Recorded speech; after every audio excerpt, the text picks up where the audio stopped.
Hello. Good morning, everybody.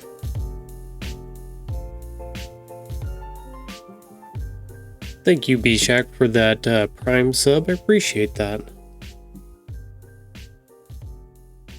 I know, the ads are the worst. I understand that. I would say it pays the bills, but not quite yet. It's getting there. We'll get there someday.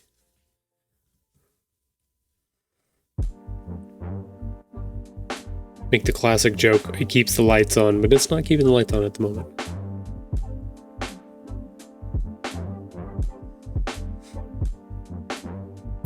I know, hopefully, as we continue to do more streams and if we get more people in to watch and stuff like that, then we'll have some ability to do some more stuff. Have some more books on the horizon and stuff like that. But yeah, basically any of the subs and Prime subs or bits or ads that people watch, any of that stuff just goes back to helping put together my book project, and also gets Sora, our furry friend, a little treat as well. So thank you everybody who is putting your channel points or your channel point rewards, our buttons, treasure buttons, towards our special friend, or our special treat for our furry friend. We are currently at 66%. Yeah, we are at 66. Oop, never mind. We are at 68% now. Let me guess, that was Sunny. Yeah, it was Sunny. Look at that. I know I put my 2,000 in this morning as well. So we're getting there. We're almost at 70%. So, and we have, it says we have 3 days left, but let's look at that real quick. Well, we've got a chance here. What does this button extend? Oh, I can extend it by a certain amount of days. Ooh. Okay, so it took us almost 30 days to get about 70%. You think another maybe 15 days? Should we add another 15%? Does it say 69%? Mine says 68% because we're still at 68,882, so we're not at 69% yet. We're close, but we're not there. Yeah, what do you think, Sunny? Do you think we need another like 15 days to get to that extra 30%? I think I've got 5K tokens on my account, so I'm going to actually run short of being able to help stuff after. Well, no, because I'll gain some more because of watching the streams as well. No, be close. I've hit 2.2k now. Okay, so you have enough for next stream.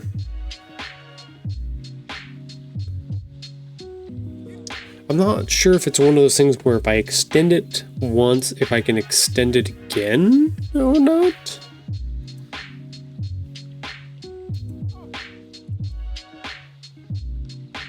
I'll tell you what, we'll try 20. We'll extend duration. So now it says 20 days left. Yeah, so I can extend it again if I wanted to. Okay, cool. I just wanted to double check to make sure I had the ability to do either modify the extension or add another extension, in which we can. So I didn't get the bonus points last time because I was lurking, but watching a movie with my folks and niece. Gotcha. So that's another thing I wanted to talk to y'all about. I was listening to the stream on my headphones. Gotcha. Vern had mentioned this. You had talked about this last time. But let's see. I don't remember what was my test for this. Poop nuggets. Hold on for a second. I set up something new.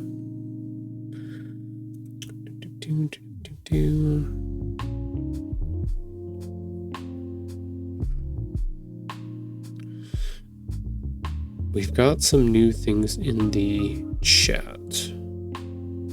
Okay, that's what it was.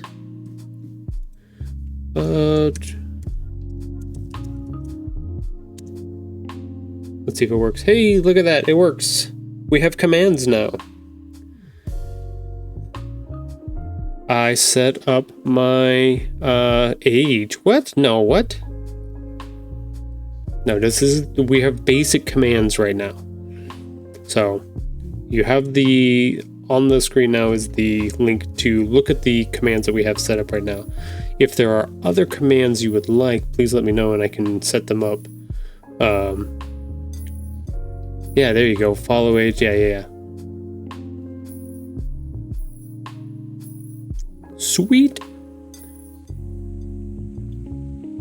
Yes, so we now have commands.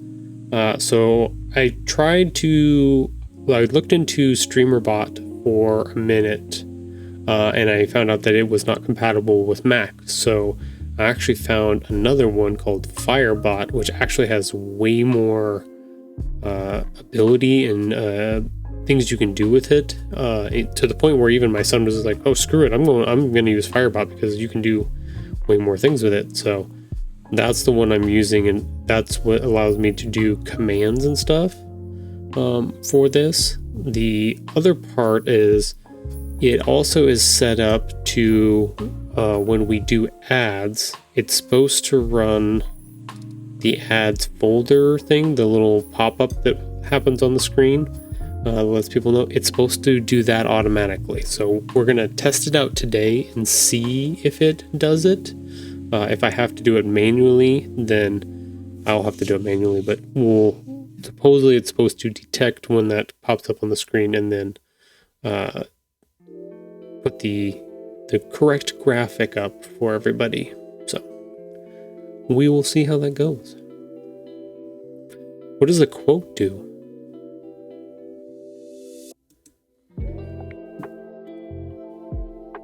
Quote didn't work. We're correct. Is that listed as one of the things it can do?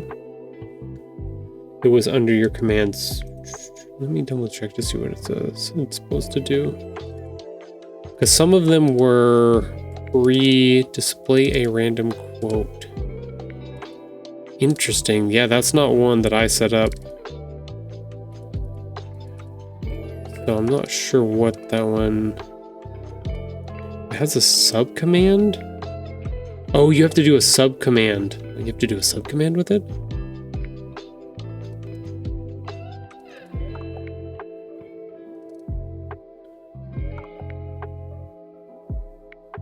Yeah, I'm not sure about that one.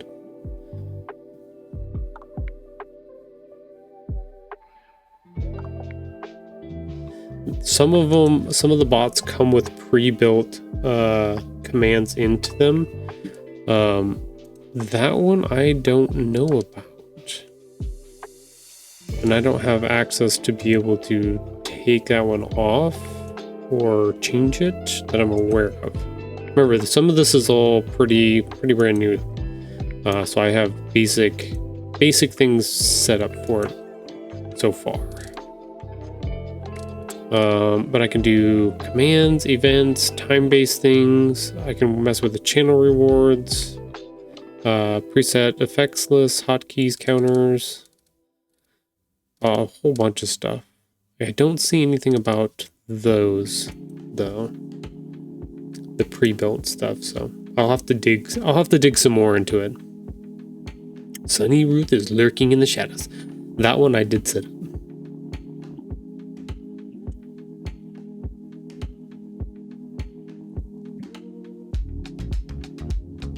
It's interesting that it's using my name to tag that. I wonder if that's something I can change, the commands.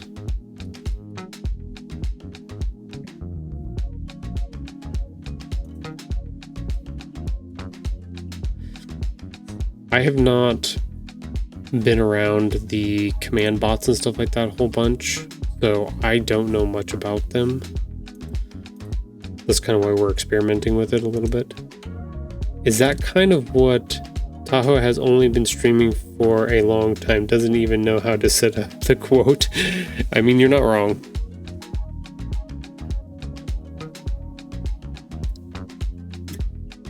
Yeah, this stuff moves fast as anything else right now. Just always something new.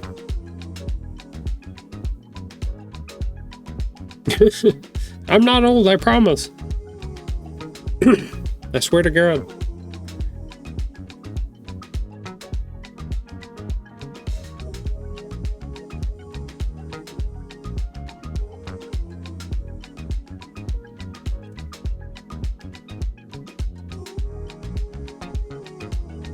Yeah, I'm not sure. I'm looking through the stuff and I'm not seeing...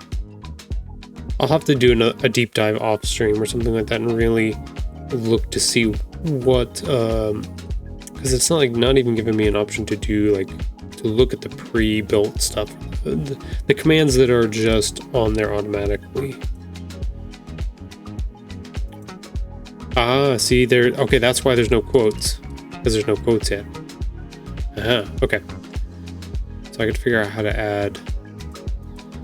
Ooh, I have an idea for quotes I want to put in there. Which will be fun.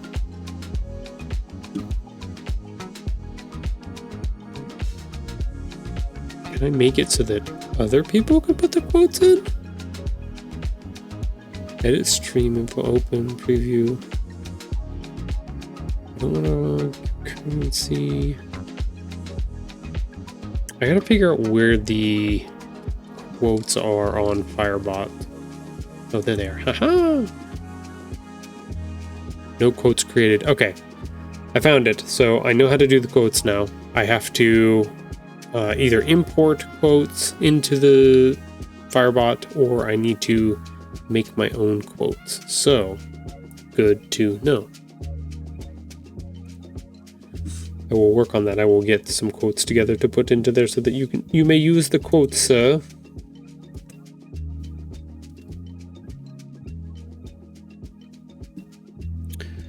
Okay, let's work on some things today. Let's look at some stuff. So, if you are new to the channel, hello, my name is Tahoe Anime.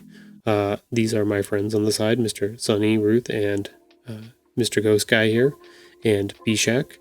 They are currently harassing me about the new systems that we set up, but in between doing all of that and doing the stream manipulations and working on stuff, I also work on some artwork here on stream. This is one of my characters for my book series that I'm currently working on. So his name is Buttons. He's a cat, if you couldn't tell by now. But I work primarily in Adobe Illustrator. So I create all of these characters and basically all of my book pages as vector art, and then manipulate them from there to do the things that I want to do. So, like you can see, we'll get nice and close here. You can see the little outlines here. If I select the path, you can see all these little dots. These are all hand dots that I put in here just with a mouse. So we'll get nice and big. All these little guys. Dots, dots, dots, dots, dots. So that's how I make all of my characters, all of my art for these types of things. For all of my book pages, and everything like that. It's a little unconventional in the age of iPads with the Apple Pencil and all of the different programs you can use on that where you can literally just draw, which I am able to do, capable of doing all of those things. I just have found that this works really, really well for a lot of the stuff that I like to do. As an example, we have our character here. If I want to move his hands around or something like that, or do something different with him, I have them set up to do simple things like that. So just a different way to work and create the illustrations and different things that you want with your characters. It also gives me a lot of versatility if I want to do like animations and stuff like that. So we're going through all my files here. So like I can do, let's get rid of these hands. We don't need those hands. This is like a simple animation, 2 frame. Oh no, it still has its mouth on there. Oop. Just nom nom nom nom on a little cookie here. Basic, simple. I'm just turning on one layer and turning one layer off, and it makes it look like it. So this is primarily where I work through my stuff, Adobe Illustrator. I've done graphic design here for years on projects for friends, for businesses, all kinds of different things. So this is where I've put most of my time over the years recently. My little character down here, my little VTube character, built in Adobe Illustrator here. I'm actually bring that up real quick. Where is? There it is. This is it. This is my little guy. So logo designed, put all the pieces together of all these little pieces that I've built for it. Gives me the ability to do, like I said, animations, manipulate things. It's also scalable. So what does that mean on a big scale and also on a little scale? So if you're looking at the screen that I have set up right here, if I select the canvas, it highlights our canvas, and right here it tells us that the height and the width of this is a 12 by 12. So I've created this character in a 12 by 12 canvas here. So if I printed this character out, this is how big he would be. Like on my monitor, this is 100%. So this would be pretty big, and this is what his actual size would be printed out. So if I wanted to take him, let's unlock some of these layers real quick. Please ignore the 73 layers that are here. I can select all, hold all this here, and if I want to shrink him down to a fraction of the size that he was before, he still retains every single pixel that I created him with, because he is a vector graphic. So all of these are digital points and not like drawings on a paper. So this is infinitely more expandable compared to like drawing on in Photoshop or anything like that, where if you expand something, make it even bigger, it gets pixelated because you're basically drawing in pixels. So it's versatile for what I want to do. So like if I want to manipulate things and change things like I did here, make him super tiny, I can, and I'm not losing anything in that respect. So that's what I use Illustrator for. So I do my illustrations and stuff for on here. It gives me the ability, if I'm doing pages or if I need to make adjustments to different formats, it makes it pretty easy to be able to do a lot of those things. So let's see, if we'll bring up book 1 cover here.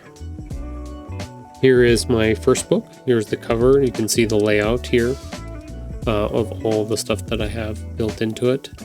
It's currently set at like almost 50% to fit on this screen, so it's small. But this is the size of the cover. So this is exactly what Ingram Spark has said that they need in order to print this correctly. It's got a little extra bleed around the edges and stuff like that based off of my design.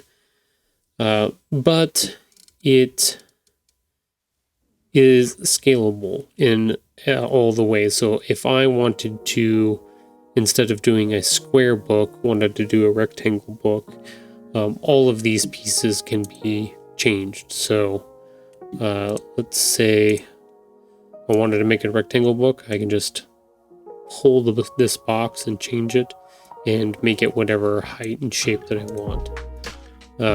And we're done. Like, it's not going to lose any resolution or anything like that. Now, I can stretch these dots, and now they're ovals, kind of thing. But it's the same idea. If I want to scale this and make it fit circles wise, I'm not losing anything in that process. So it's all preference things. It's all depending on what you want to do. I know for a lot of authors or illustrators and stuff like that, making sure you have the correct size format for what you're working in. So setting up your canvas to be the correct size, if not a little bit bigger, so that you always want to be able to scale down. You don't want to scale up. Scaling up always loses when you're doing those types of drawings. But for anybody who's interested in using a program like this, this is an option to be able to scale things back and forth, smaller and bigger, and not lose anything. It's a little bit different. There's not as many like hand drawing tools. You have to do a lot more point and click mouse stuff, but it is an option. I wanna, because I didn't know the rest of the lyrics. What? Oh my god, Bishek has followed for 8 years, 10 months, 23 days, 17 hours, and 32 minutes. Wow, on September 11th, 2016. Always start in 4K resolution. If you can, try to get as big as you can, and then go down from there. But if you can't, then vector graphic is definitely a better way to scale. And for sure, my first thought too. Oh my god, you guys are funny. Yeah, they definitely recommended 300 DPI for any kind of print media and stuff like that. So making sure that you have your files set up, and that if you were just doing the illustration and not doing any of the writing, make sure and connect with your publisher and your author and stuff like that. Make sure that you have the correct file sizes for whatever size book you are making, for sure. And I believe, I don't know about KDP, but I know for Ingram Spark they have, sometimes it's a little hard to decipher some of the stuff that they have online on their website. For the covers, they actually build you a custom cover template that you use for your project. It looks like, let's just get rid of, let's get rid of all those. It looks like this. It has all those little blue marks, and actually on the edges it has their reference information and stuff like that. So we go down here to the bottom. This is my book. It's 8.5 by 8.5. Gives you the millimeters. Tells you how wide the spine is based on how many pages you're going to write in your book. Same thing over here, 8.5. Or you have to submit your ISBN and how many pages it's going to be, and stuff like that, so they can build your file. But yeah, lightning source is Ingram Spark. This is their case template for the cover. It's 23 by 14.5. So let me double check. I think that's, mine's a little bit different. I have mine set to 19 by 10. Yeah, that's why. Because this is Bleed Artwork Dimensions 19 by 10. That's what they asked for.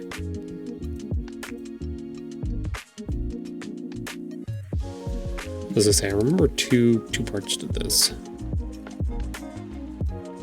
But yeah, this is the base for everything else that you want to build on top of it. So let's turn all these back on. Ooh, look at that beautiful cover. It's that simple, people. You just turn on a bunch of buttons and then a cover shows up instantaneously.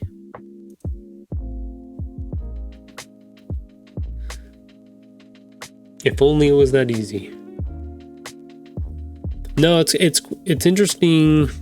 I went to every month in town we have a meeting for literary arts peoples in the community. So like the first half of it is a lot of like novelists and stuff like that are working in the community, local authors. And then the second half is I'm gonna butcher the name of it. I better go look it up real quick. Quick email. The SCBWI, Society of Children's Books Writers and Illustrators, is the second half of our meeting. And we just focus on children's books for that second half. But talking, I call it the Shwibi. It's weird. It bleeped it out. Did you get one of the bad commands? Or one of the bots nixed whatever you said? That's funny. I got distracted by that. Oh no. Anyways, back to the Shwibi, which is not what it's called. They have meetings, and we got to talk about a lot of different stuff like publishing and Amazon's KDP, Ingram Spark, and stuff like that. And each one of them has their own man who stands on toilets high on puppies. The dad jokes again. But making sure that, we're kind of all supporting each other and taking care of each other. And it was fun to be able to talk to people about some of these things and making sure like files and stuff are taken care of, and that you're talking with your illustrators and communicating with people so that you all can be on the same page, which is cool. Oh my god. You guys are funny. You guys are on one today. Holy smokes. I feel like I should be less serious now.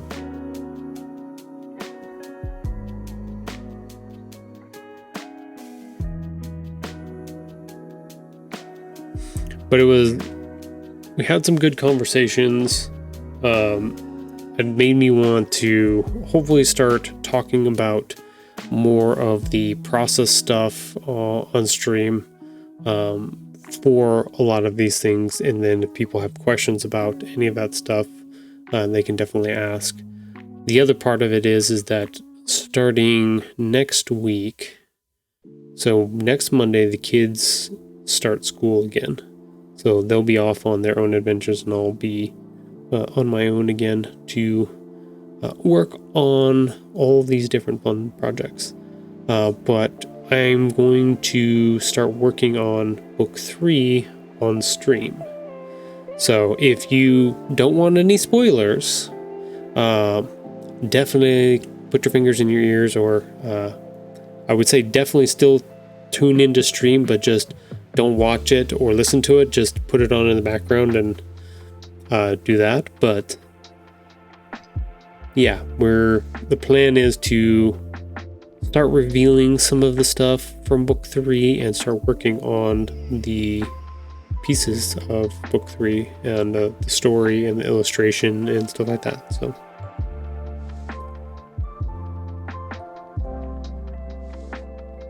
oh my gosh, I'm just gonna let you guys do your stuff over there in chat. You guys are having too much fun with the dad jokes. That's funny.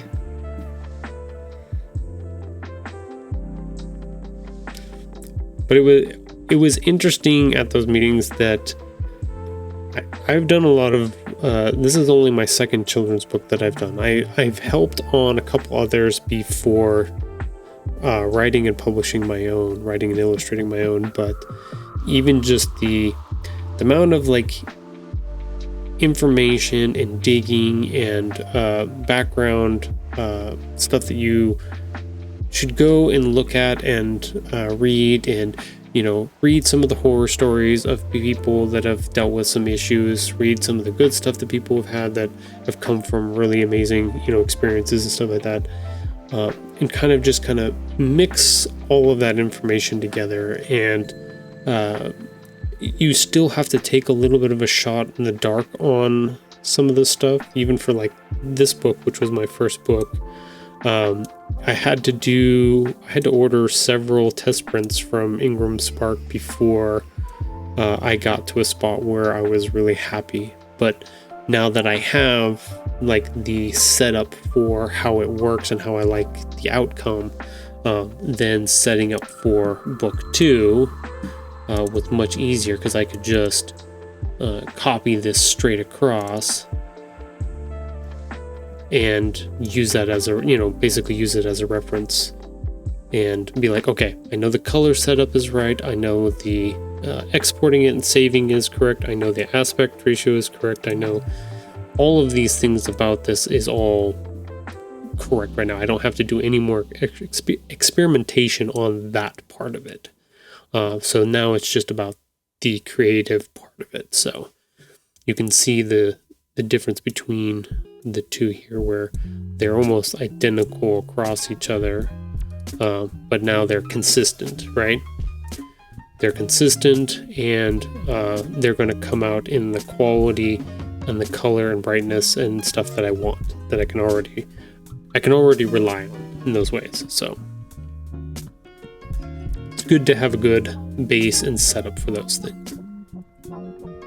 So like next week, when we start working on book 3, we're basically going to take the template from number 1 here and start to manipulate and change each of the pieces to make it into the new cover and stuff like that. So I've already done a little work on it, so you don't get to see all of that. So that's kind of why we're doing a little pre-setup stuff this week. I've got some graphics and stuff I want to put out. I know I put out a new post for Instagram, Threads, all of those places, just letting people know that book 3 information is coming next week. But yeah, I think we'll talk a little bit about this stuff. We'll work on those graphics, and then we'll see where the rest of the day takes us. Maybe we'll just spend the last hour of stream just doing more dad jokes again. I'm not sure. We will see.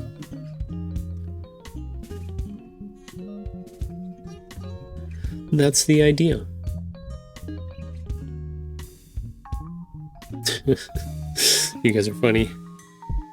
Okay, so let's look at some of the stuff from book 1 and 2. Just a little bit.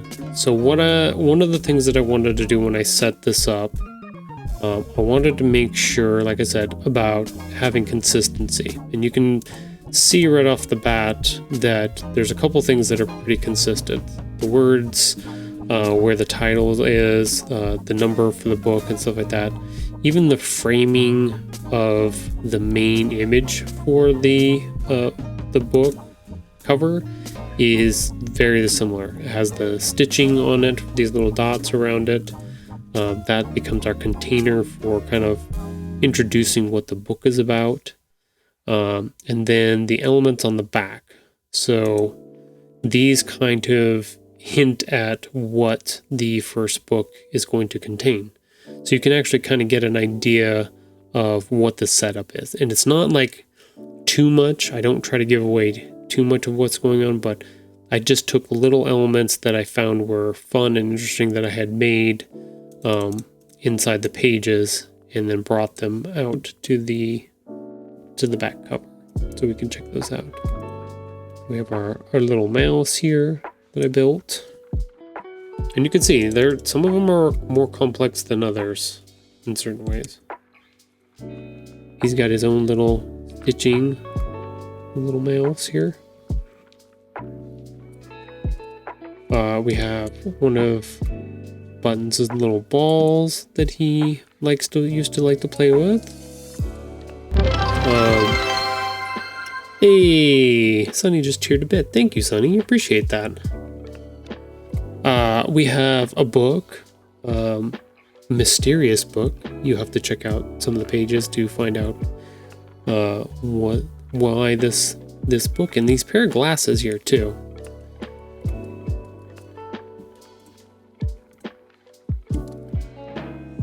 We'll bring up one of the pages just for funsies.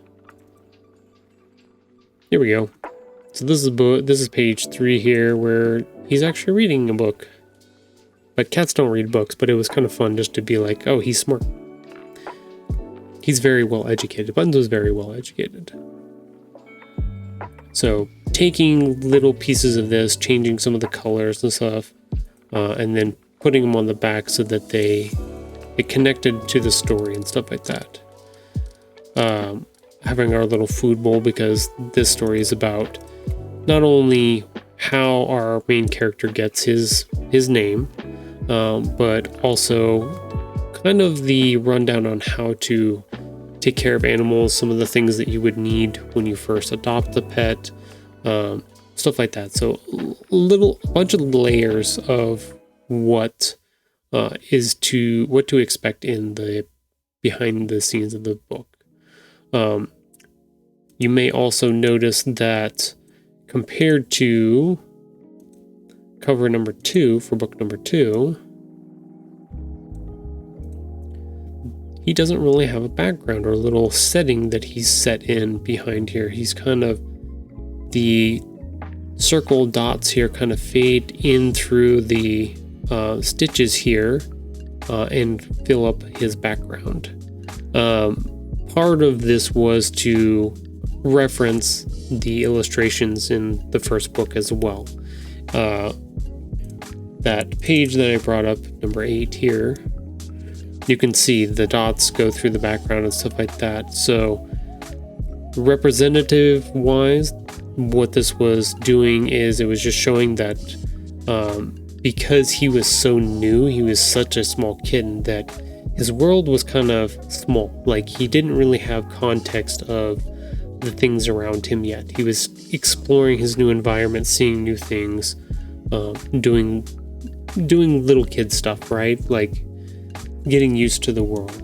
And as he explores more and more throughout each of the pages, by the time we get to the end of the book, his world is a little bit more flushed out. And we can see that all of a sudden the stitching has context in it. It has information in it about the world around him.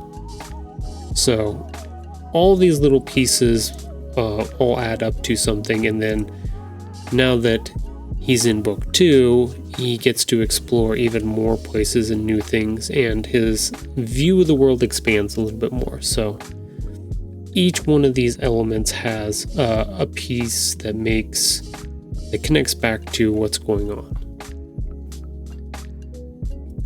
You can see in here, for our back cover, we have, since this book is about Button's backyard treasure hunt, obviously he's going out into the backyard. We have some birds, we have a bee here, and some other elements that will show up throughout the book. But it's a treasure hunt, so we definitely have to have a treasure map of some sort. He's going to be playing in the grass because he's outside. He's going to be finding weird and mysterious objects that he doesn't know what they are, and finding new smells to explore and be around. So this is kind of the setup that I put together for my books and my series and stuff like that. So moving forward into number 3, we'll definitely start with setting some of this stuff up, making sure we get the basis transferred over, making sure our ISBN and our price tag and stuff like that, our barcode is in the right place, making sure all of our information here is right. We're gonna have to do some writing to get our synopsis of what the book's ready to go. This basically stays the same. This is just kind of our introduction to the series. those types of things. And then we'll have our title and our book numbers and stuff like that. So, hello, daughter. Good morning. How are you? They put me in honors Spanish. They put you in honors Spanish? Congratulations. You are now honored in Spanish. No. What if you? No. Sounds like you're going to be fluent pretty quick here.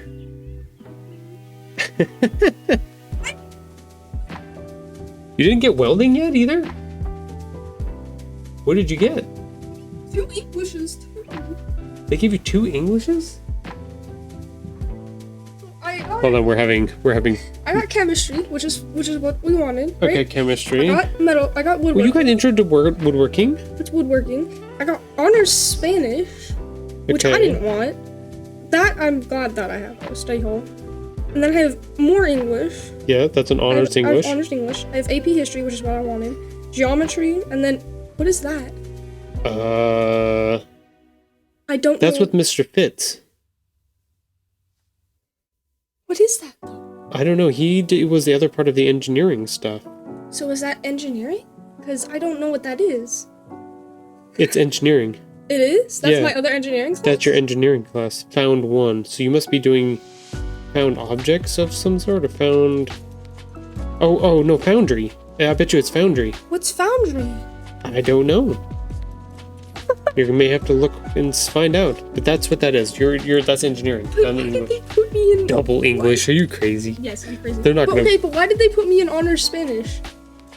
Because you have I Spanish. didn't do that good in Spanish. Because our great-great-grandmother was from Spain. That doesn't... So that, you're gonna no. have to do Spanish. No, I'm sorry. why did they... School schedules just came out today. Oh, she's crying in the background now. Okay. She just said she's going to die, so... Hey, look at that. This is live streaming. You never know what's gonna happen in the house.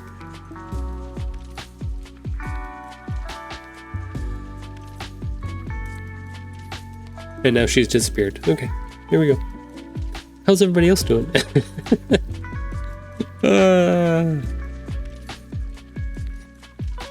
Alright, where were we? I think I was going to talk about other things that I've done with this, where like our dots in the back here are not dots on our second book. So each book has its own unique background profile for this kind of extra gradient that I can use for different things. And you can see that that's kind of reminiscent of what's in the backgrounds here as well. It doesn't always pop up on everything, but it just pops up in certain areas. It's kind of a manga anime thing that they use a lot, is the halftones is what they call it, but it's kind of like a modified halftone.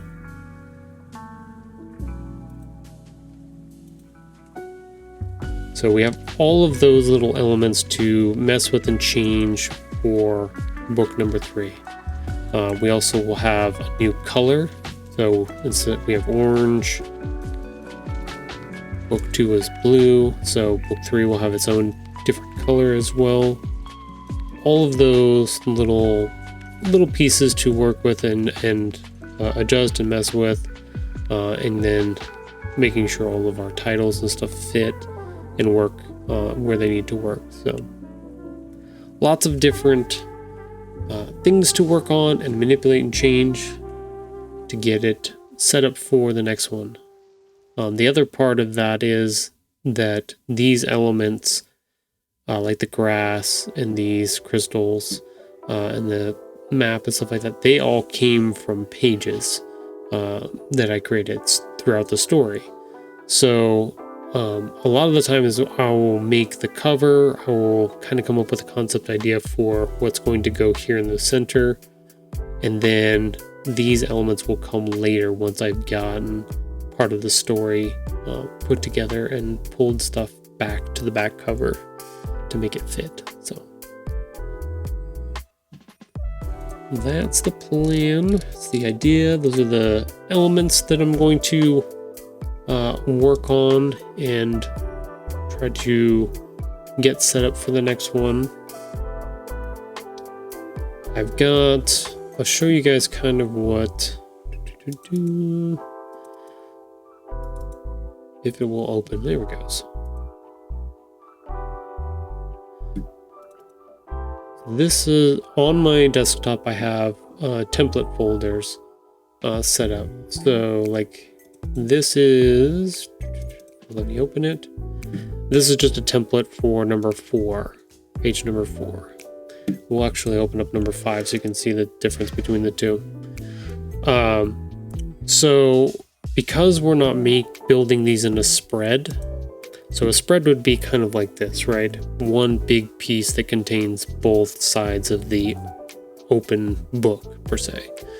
I don't do those types of setups anymore. I think Ingram Spark even just said we don't do spreads anymore. So you have to make each page its own individual piece and then combine it into a PDF and then go from there. So my music, that song is really loud. So that's why each individual page is separated for me, that I've set up like this. And then I've also set it so that I've indicated where the center of the book is. So the center of the book is left, going that direction. So this would be the outside of the page. Kind of what I've set up on here with this little triangle. It's just there temporarily, and then I'll take it off later. Let's see if I have an example of that as well. Here is page number 4. Yeah, I delete.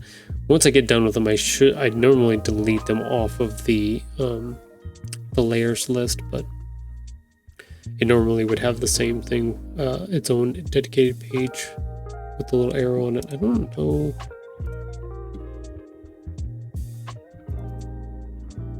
Okay, this one has it. So it just tells me which direction this is leading, so that if I bring up page 5 next, I know these are back to back with each other. Like that. So just little helpful tips for me to remember. Make sure I don't make the mistake of like trying to have something spread across the middle that doesn't line up or is facing the wrong direction kind of thing. Just making sure I've got that kind of stuff set up and put together. But these are like the base templates. All of the background elements, I mean the dots and stuff like that, those will change. The colors will change depending on what the illustration is now. But yeah, let's get rid of that. We don't need this. Yes, daughter, Tu Madre is at work. Hey, good job with using Spanish already. Might as well. You need to start talking more Spanish around in the house. Por favor. No bueno.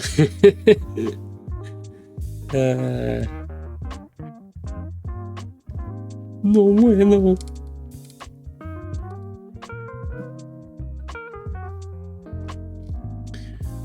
Really quickly. Good stuff. This is my A day, like one day. Okay, yeah. So I have 2 like easy classes, and then 2 meh classes. Maybe hard classes. I have my honors English, my AP, my geometry, and my other engineering. Yeah. That'll be a day. That's a day. Your B days are going to be days, for sure. A days will be nice though, because then I could work on both A and B homework at the end of the day at least. That would be smart. So I'm so glad I have study hall, because I'm not productive at home, but at school I'm gonna be productive. I hope so. She better be fluent, or her taco card is getting revoked. Sunny, what? I don't think she liked that. That's funny.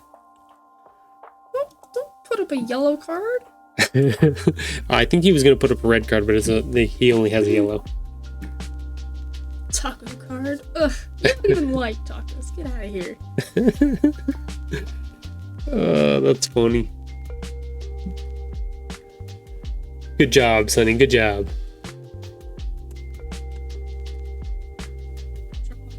because I think it's funny. That's why I'm telling you it's a good job.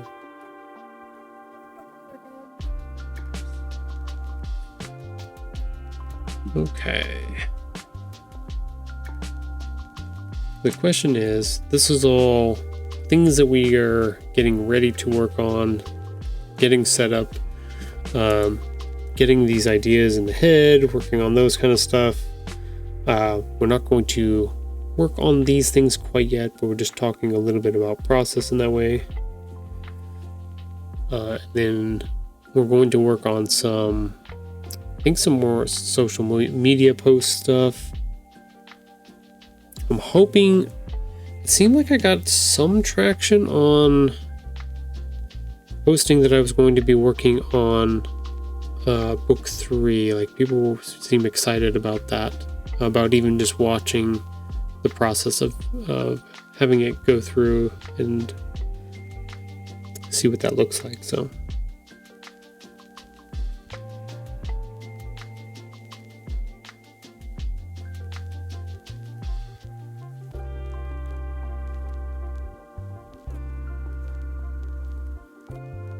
okay.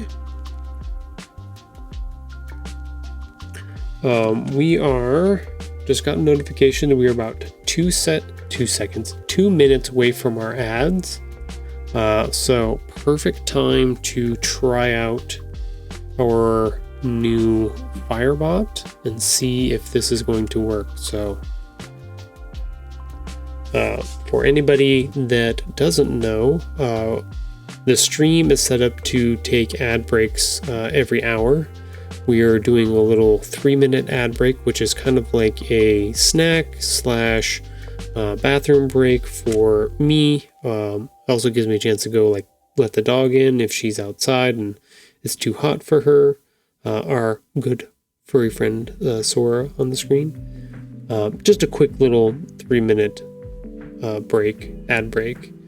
But when that break comes up, we actually stop working on projects on the screen, whatever I'm working on. If I'm explaining something, whatever, basically we just pause on that. And then once the ads are done, then we come back and we keep going from there. This way you don't miss anything, and the ads help to further the channel, help to produce more of the books and stuff like that, because ISBNs and stuff like that are not cheap, and you have to have them in order to publish your book, so, or to get it out there into the world. So that's what we're doing. That's what we're using the ad breaks for. But kind of a little sneaky way of getting a ad break and it's like a paid ad break, right? Also gives me a chance to go get something to drink too, which I typically do. But if you are subscribed to the channel, then you also get no ads, and you get to hear a little bit of the ramblings and stuff that happen in between during those 3 minutes of ads. Hey, look at that! It did it! Firebot worked! I didn't have to do it manually. Look at that! Sweet! Huzzah! Alright, time to go to drink. I'll be back.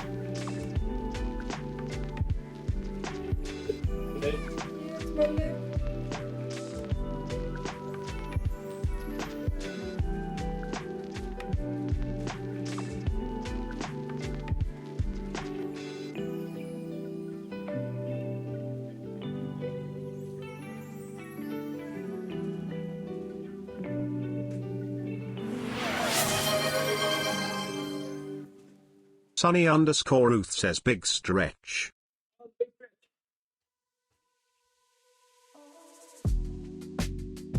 Thank God for the announcements. I was in another room when I heard it say Sunny_Ruth said big stretch. So gotta do the big stretches now. Oh, thank you, Sunny. Oh. Double check to see if we have any Any other things online from people?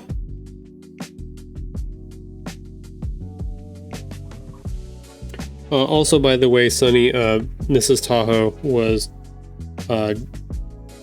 in love with your puppers with the 2-color eyes, your husky. She thought that was so cool. She loved the pictures.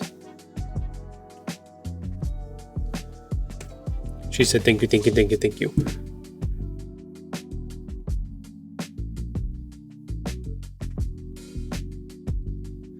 Oh, nice. 6 viewers. That's great.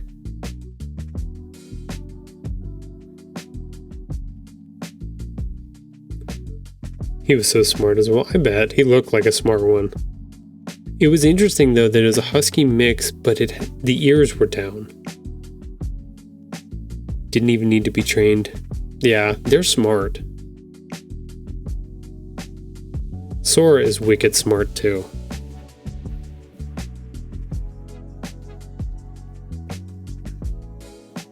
But she got them satellite ears. Those things are pointing towards the sky all the time. She don't got them floppy ears. Yeah, they'll have one out the ears for sure. I was trying to figure out that one picture that you had was the right eye blue and brown? Hey, look at that. The Firebot worked perfect there too and took off the ad fold there. Hey, welcome back, stream. Question is, it's still showing an ad on my iPad though.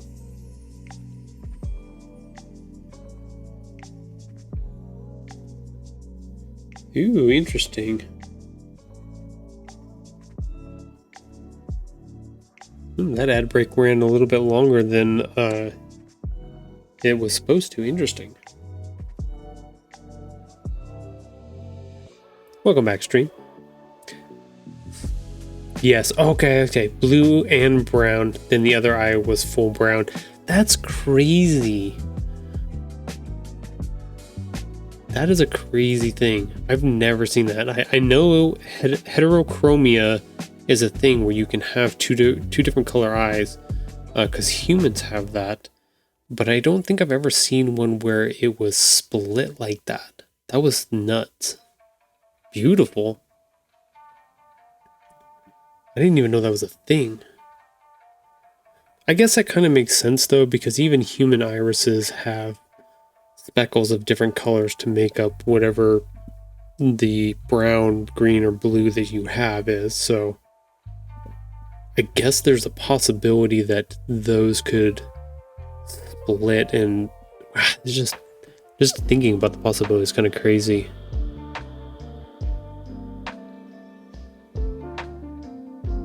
That's so cool. They almost like those marbles. Yeah, and he had it since birth. I'd say because I got Ty as a baby. Yeah, for sure, definitely. He chose me. It's always cute when they choose you. I think that was the part of the story that we didn't get to tell last night about even the adoption of buttons and stuff like that, is that Mrs. Tahoe was looking through all the different kittens and stuff, even with Patch, and those two just gravitated right to her. They weren't like, because some people were like, oh, this one is the loudest, or this one is whatever.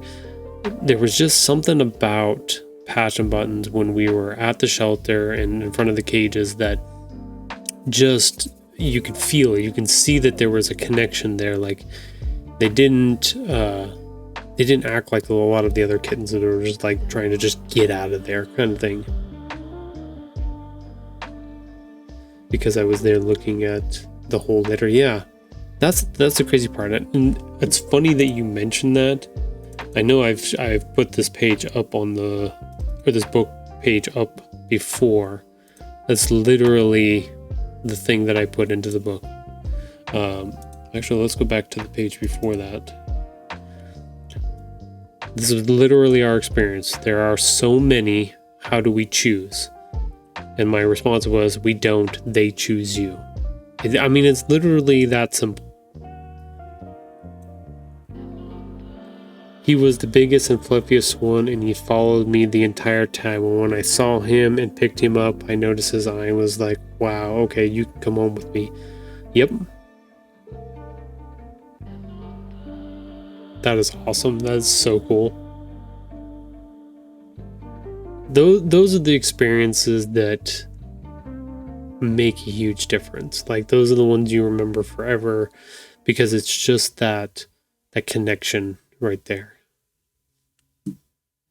And I know not everybody gets to have those moments. Sometimes they're there and they just, pick an animal because they think it looks cute or whatever. And all of those experiences are perfectly fine in that way.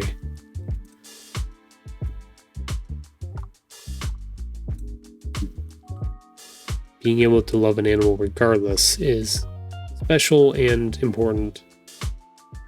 Doesn't matter how you get there. I love hearing those little stories though, because it's very, very reminiscent of my experience. I'm not a religious man, but it almost feels like spiritual in a certain way, like you were drawn to each other, you, like you said, he followed you around, and when you finally noticed, then it was just like, oh, this is the one. That's special. Which is cool.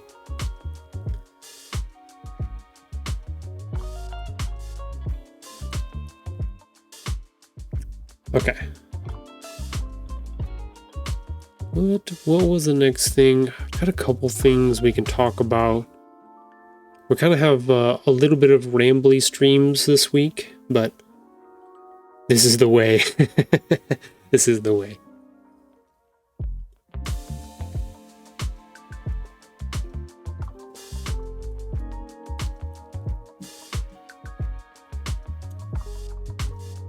Let's see.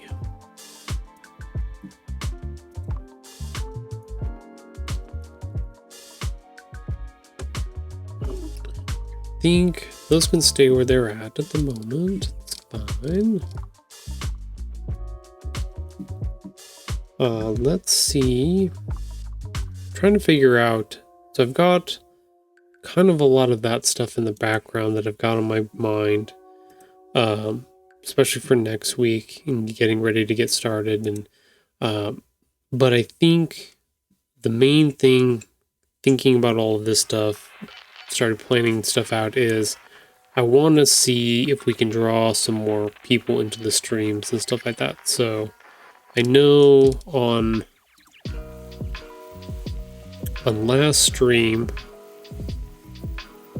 we got this graphic up, which I used today on social media, that streams for book 3 were basically on the way. But oh wait, you guys can't see. Dang it, I didn't switch again. Okay. And, there we go. This one, hey, there we go. So this is my normal, typical Instagram, Threads, Blue Sky, social media post graphic that I've built.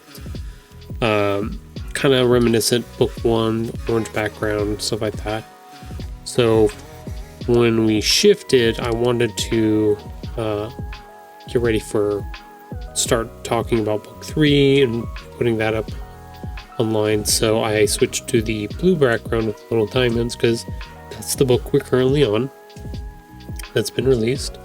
But hinting at or showing that we are getting ready to start working on number 3. So I think did our music get loud again? Sometimes different songs do different things in this playlist that I've put together. Oh, by the way, for anybody who watched the podcast last night, we had 166 photos of our animals in that slideshow that we showed. We went through it twice. So, yeah, lots of photos. I think that was not even a small dent in all of the photos we actually have. But yeah, for anybody interested in seeing photos of my animals that live with us and hearing me and Dreamer talk about our furry friends, definitely go check out our 500 Little Things podcast. We do broadcast it here live on Twitch. It's on Sunday nights from 7 to 9 p.m. Pacific.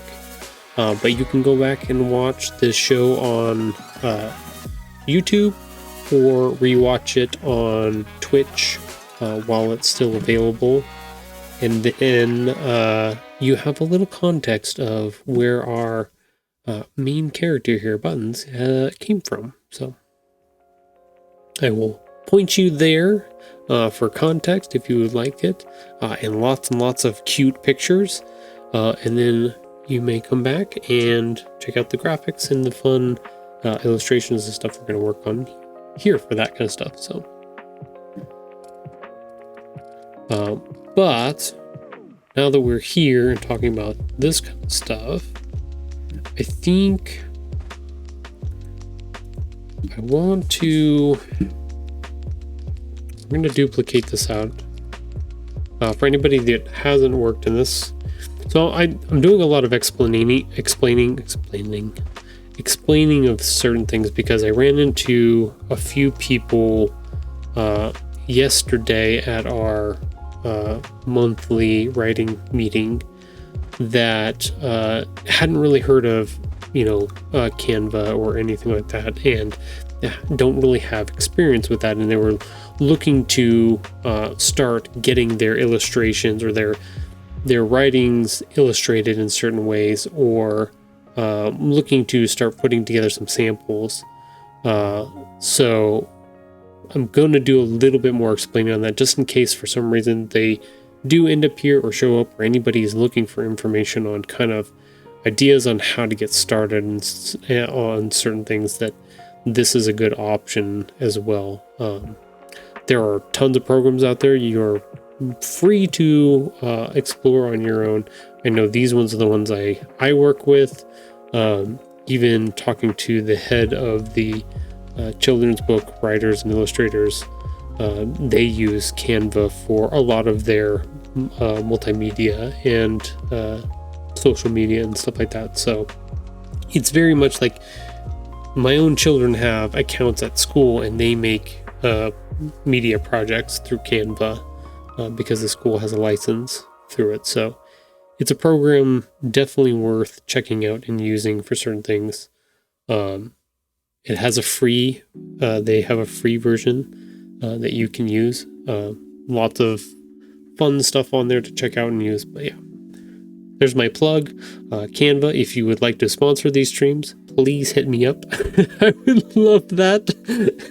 Somebody write them an email and tell them, hey, there's this dude that's promoting your stuff. You should sponsor them.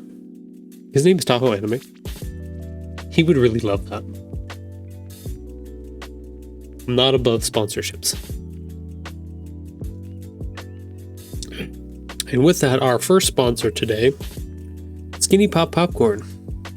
You really want to be sponsored by Skinny Pop? My daughter's like, you really want to be sponsored by Skinny Pop? I just talked about it. It's an ongoing joke. It's just I can't ever think of any other product that I would try to promote on here, and that's the one that we've messed with for so long that it's the first one on my mind. It'd be really cool. Skinny Pop Popcorn sponsor you. Skinny Pop Popcorn should sponsor us by now. We've talked about them enough. They probably owe us, so probably would be nice for them to be like, yeah, here's a free bag of popcorn. At the very least, like. All right, we need to work on promotional graphic here. So let's do, because we're gonna do a promotional post. Let's leave the Twitch part. Let's get rid of this stuff for now. Rid of that. Esplany. We're also gonna do this week as well. Okay, so this is a PNG.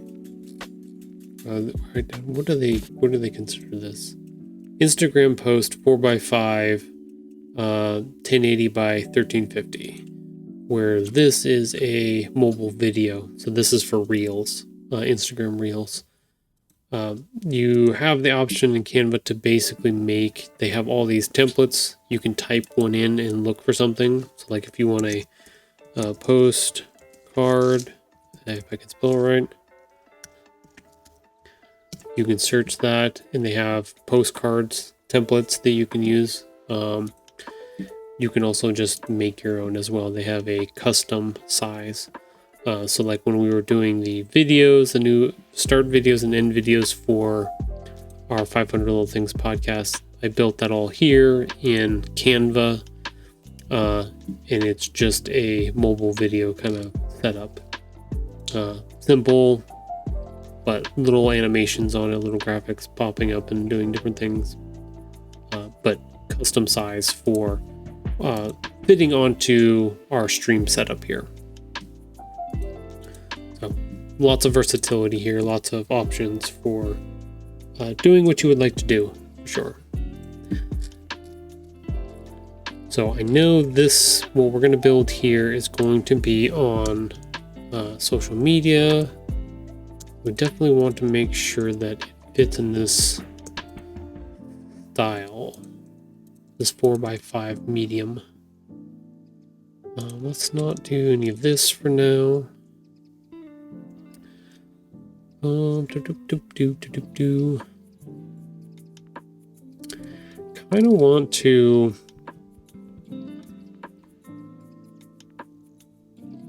do I want to do informational?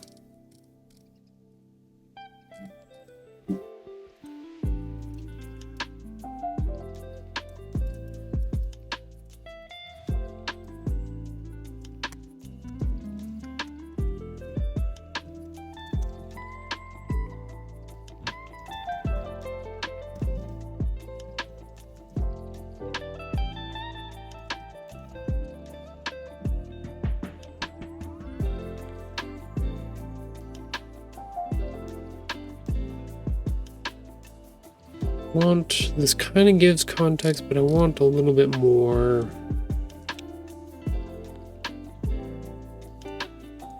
Let's get rid of this stuff for now. I can always put that stuff back.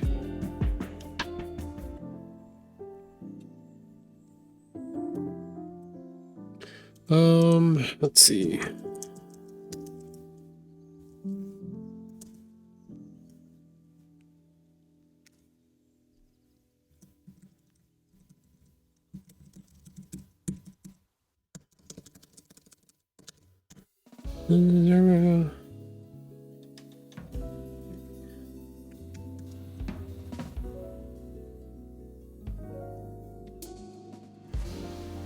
Okay, it's a little bit better. Esplany. Ooh, you know what I should do?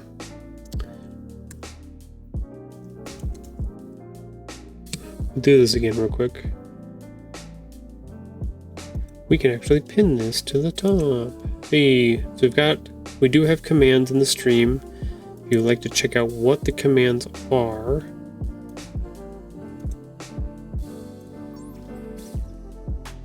they are pinned to the top of the channel here now too as well. So you can also use a command to look up the commands if you would like, but I'm just going to pin that for now so that people have it, have access to it right away as well. So, let's see.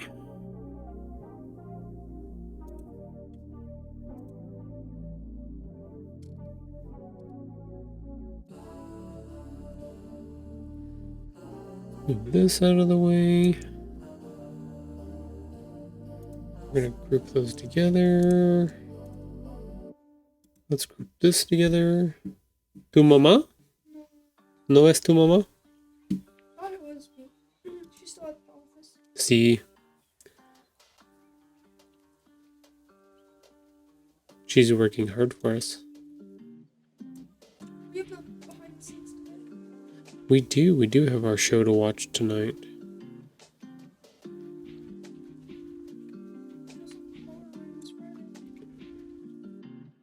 For any fans of Dropout.tv, that's what we're going to be watching tonight. Checking out the new episodes that come out on Mondays. Not a new episode of Make Some Noise, but or is it Game Changer? Game Changer. No, not a new episode of Game Changer, but going for a swim now, so I'll be lurking. Okay. You also have to let me know, Sunny, what else the lurk command does in some of those other streams that you guys are in. I definitely want to work on making them do different things and work for you guys a little bit better.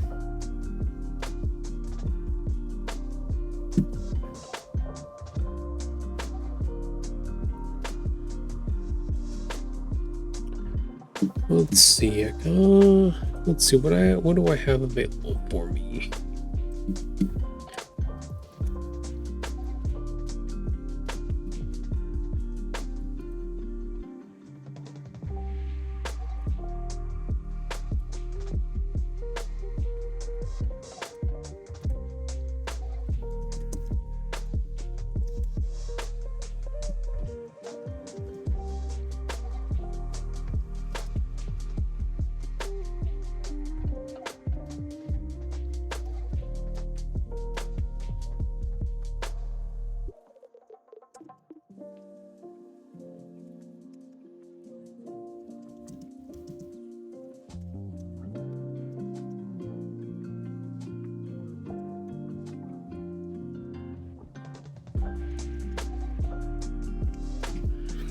All right, get that.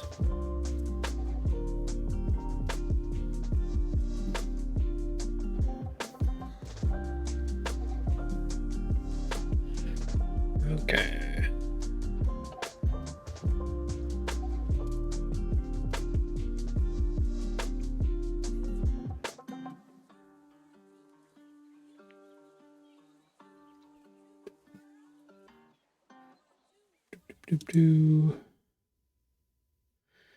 Think what to duplicate this, but we need something. We need a call to action is what we need.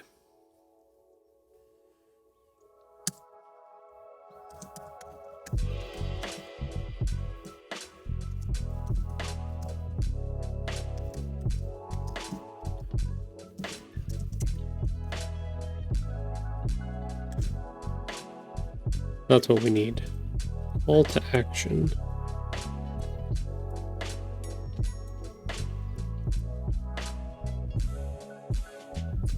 That there. Let's put this down at the bottom.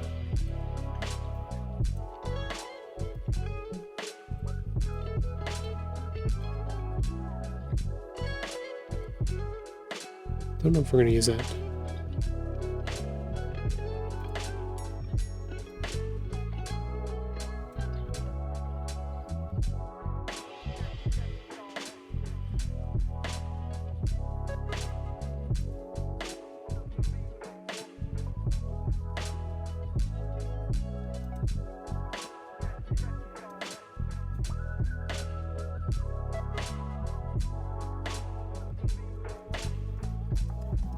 What is the date next week?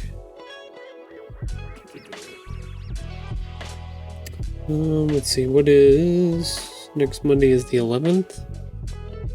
8/11 25. Let's just mark this so that when it's on social they know it's what year it is.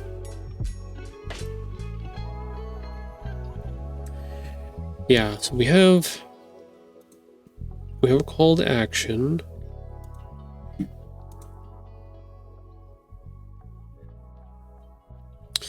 Definitely don't want to do black. Unless I want to change the shadow. Not really.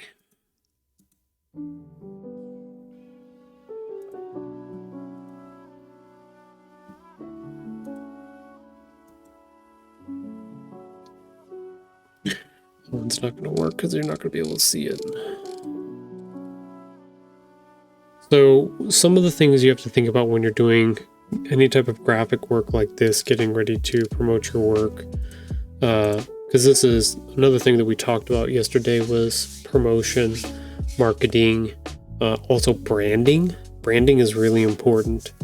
A gal asked yesterday about marketing, and some of the suggestions that were given out in the group and stuff like that were good and stuff like that. Have a website, make your social medias, accounts and stuff like that.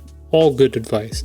I would say in the long run, definitely make sure that your branding is consistent. What that means is, for anybody who wants to follow me or find anything of mine online, if you type in Tahoe Anime into a search, you will find everything, every social media that I have, my own personal website, everything like that. So if you want to follow the progress of the work or my social media, like these posts right here that are on screen, then the Tahoe Anime name is what you would want to look up and find. That connects all of those pieces. Now, after that, there are sub pieces like the Stitch-Tales website, stitched-tales.com, and they are connected to each other. So, like at the bottom of stitchtales.com, there's a connection being like about the author, and that takes you to the Tahoe Anime website. But making sure that you have that consistency. So if you're setting up your own personal setup for yourself, make sure your name or your pen name that you use is all the same for all of those things. This way people don't get confused. It's to help with that thing. You want it to be concise and consistent in that way. And then if you do start your own social media for like Stitch Tales, which I chose not to do, I decided to keep it all in-house under the Tahoe Anime name, just because that's where I've put most of my work throughout my years, and I've accrued that name just about everywhere that I possibly could. But that's the main place that for my branding and stuff like that is through me in that certain way. So, but being able to have all of those and know what the limitations and the setups are for those, a lot of graphics like these for social media are small. So if you're looking at these on Canva, I zoom out to the max, can't get any smaller. And then I look at each of these and say, okay, what can I read at this distance, at this size? I can read the words live. I can read the twitch.tv Tahoe Anime. I can kind of read this. Come check out my art/book stream. So like though and the date and times up here. So like that's totally readable with this. If you look down here at the bottom, you can kind of see the white one here. Definitely can see the website address, which is fine. But this blue one, there's no way you're reading that very well, unless you got really, really good eyes. But it would probably be better to... This is kind of what I was messing with a second ago. Yeah, that would stand out better as far as like, you can definitely read the black on that light color blue background. So just something to consider and think about. This also applies when you're doing illustration work on a page or anything like that, is looking at, you know, the design and shape and all of that stuff. But then taking a page and zooming way out, or even like, we'll switch back over to Illustrator real quick, even taking your cover and zooming it way out and looking at it and being like, okay, the words totally readable. So if somebody sees this from across the room, they can read that title without squinting or anything like that. Our main graphic for this, totally readable from across the room as well. It looks like a little creature huddled into this little thing. So making sure that you're kind of swapping back and forth, because from looking at it like this, being like, oh wow, this is cool graphics, and then looking at it really, really small. I wouldn't go like, that's pretty small there, but we can take off our guides. That's probably too small. Nobody's ever going to have, you're never going to be that small. If it's that small, they're, a mile away kind of thing. But just being aware of when it's small, is it readable? Is it noticeable? Is it seeable in those aspects?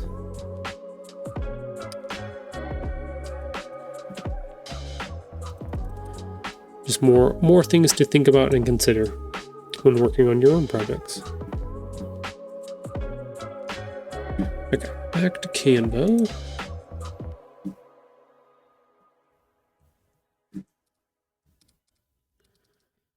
It's okay. The other part about color, when you're looking at white objects versus black objects, darker objects are definitely going to be more crisp. They're going to be, but they're also very hard, very stark, very, like, not necessarily scary, but they have a different set and feel to them. Whereas like a lighter white colors and stuff like that, they're always going to feel a little bit more airy, a little bit more lighter in certain aspects, where this is going to feel very heavy and sharp in other ways. So you have to balance some of those aspects when you're working on your designs as well, looking at that and seeing how it feels, as well as looking at distance-wise what you're trying to put together. May need to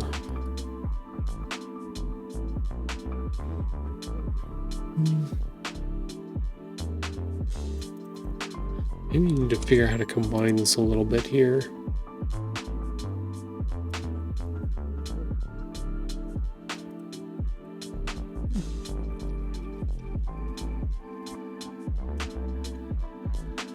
Let's see.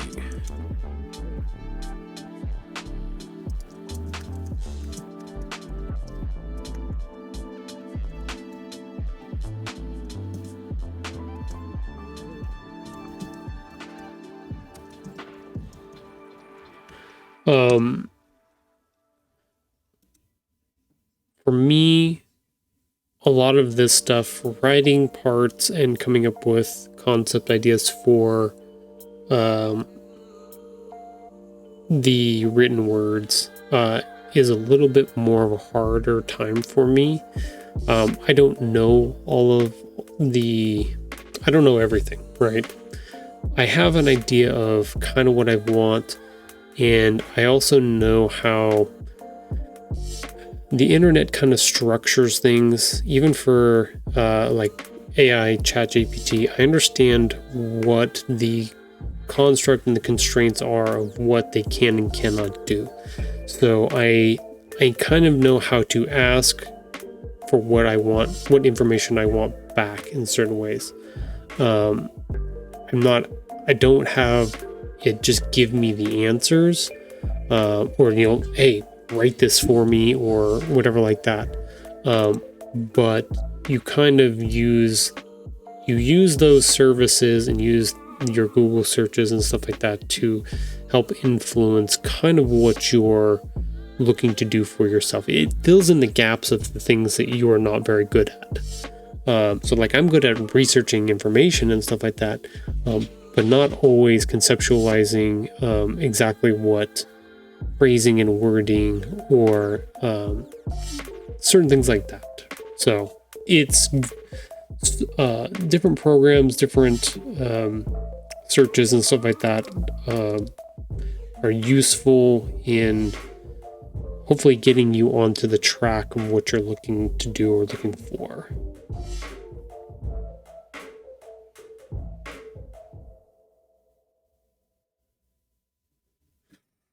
Okay. So I've got a couple ideas. I think I want to let's try this. Starting August, I guess it would be better. August 11th, 2025. Wow, that was way too far out. 2025. I'll be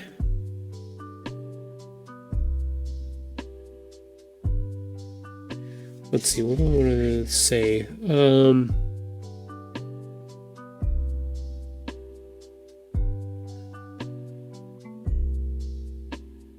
I'll be back the curtain and sharing my creative process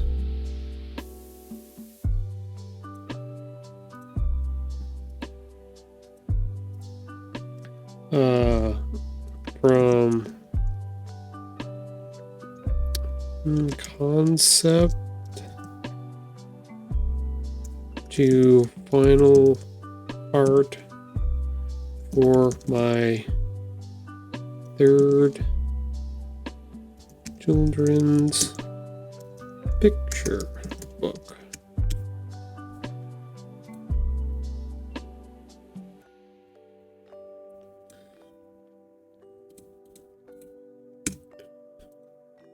Too many L's, okay.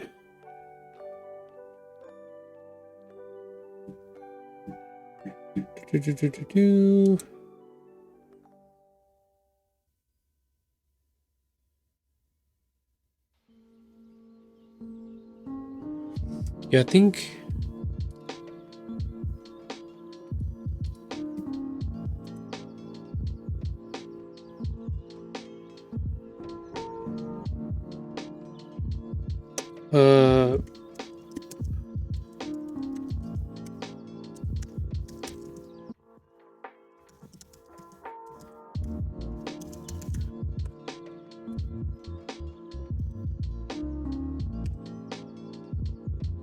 it's not bad. It's not great. Need to do a little bit more. Definitely need to add some graphics here.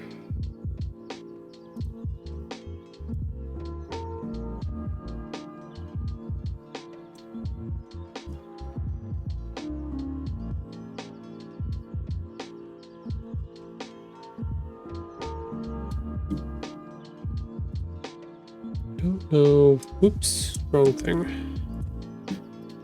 I don't know if we're going to use this at all. I'll just put it there out of the way for now.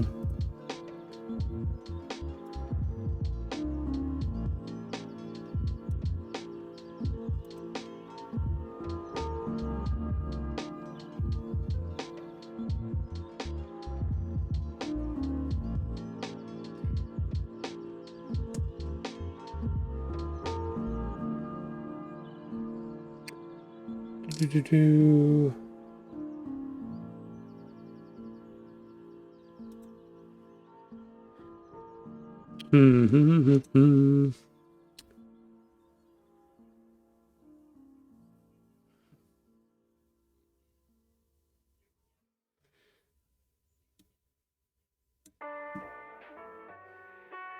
Yours on 2025. I'll be pulling back the curtain and sharing my creative PROR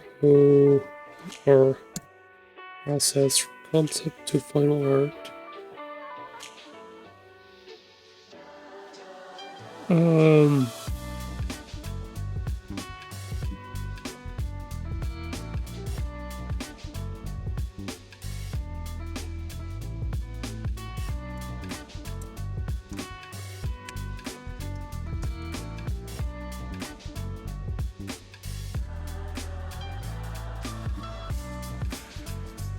There's a comma.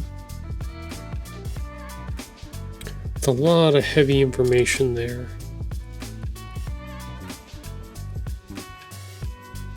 Kind of the point, though. We could break this up into multiple.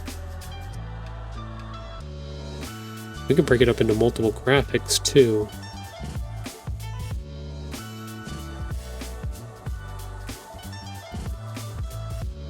Maybe that might be a thing we can do.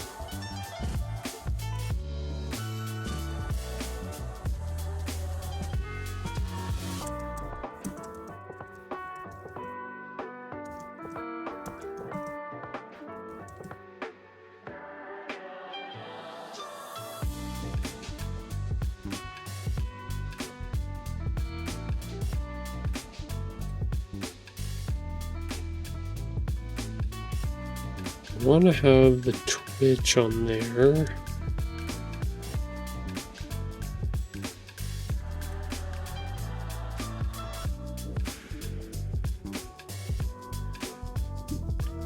We definitely need the call to action of some sort.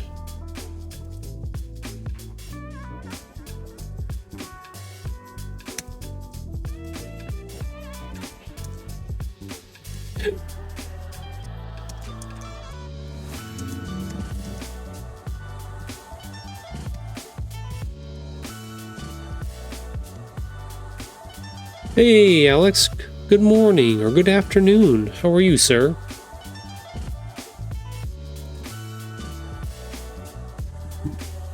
Howdy, partner. Don't forget to put your points towards our special treat for our furry friend. I did extend our deadline by 20 days, so we've got plenty of time to definitely get that treat for Sora, but yeah. How are you doing, sir? Are you at work today? Are you working hard? It is a Monday.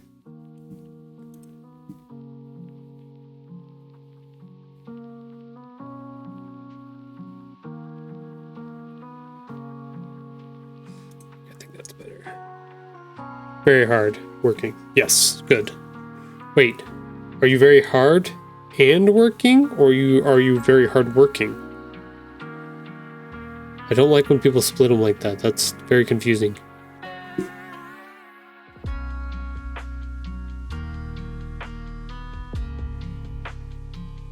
Pick one? Oh,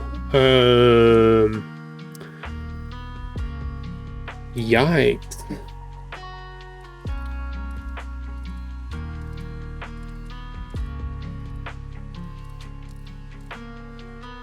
Okay, I think I know what my next... I know what my next Firebot command is going to be. It's going to be a dice roll. I need to add a dice roll thing. I don't know if I can do that.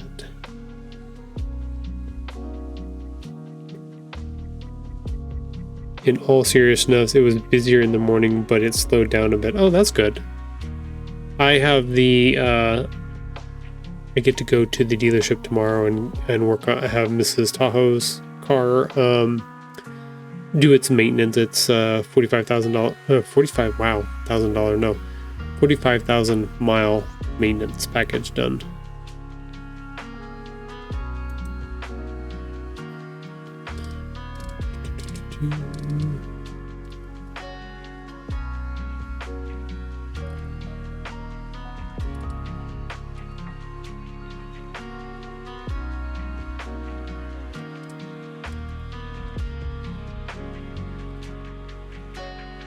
No. What is the effect?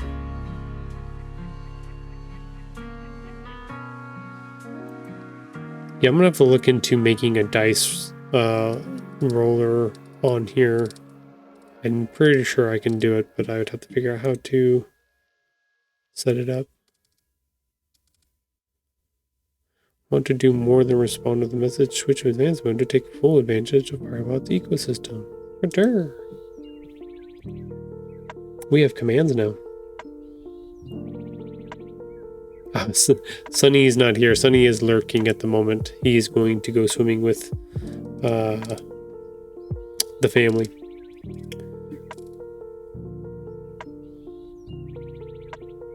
I did tell him about that though. I did let him know that you were just enamored by his puppy's eyes for sure. Alex shared his puppies on the pictures that you saw. I did get confirmation from Sunny though that his Husky Lab mix did indeed have one eye that was two colors. It had a brown and a blue split, and then the other eye was completely brown. So it's kind of like those marbles that you get as a kid. It was super cool. But yeah, he did confirm that that was two color in one eye.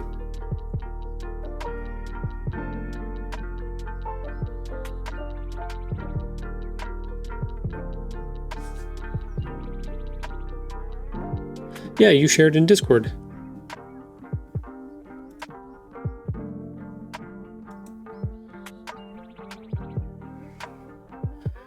Let's see. I want to redo this. We're going to make a copy.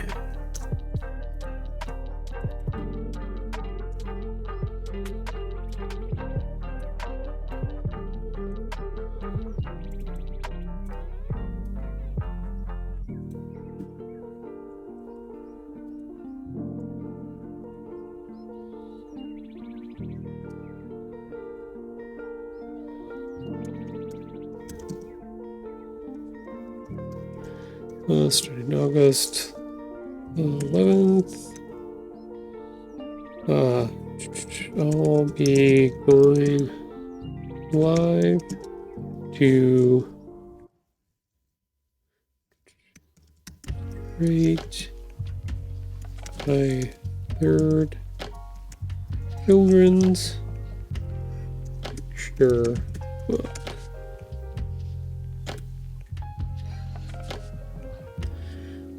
Okay, not bad.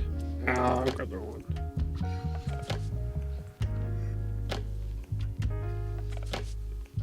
Sunny shared a really cool story. Let me go back up to it.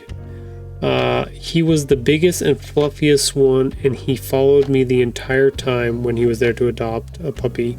And when I saw him and picked him up, I noticed his eyes, and he was like, and I was like, wow, okay, you can come home with me.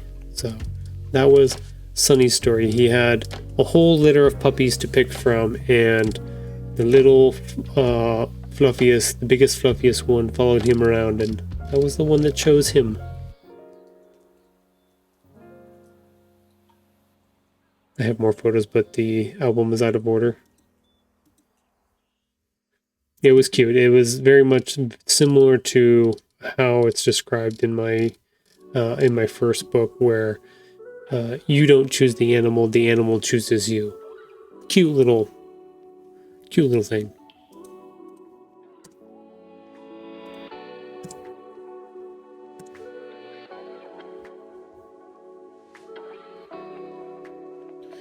Okay, so let's see.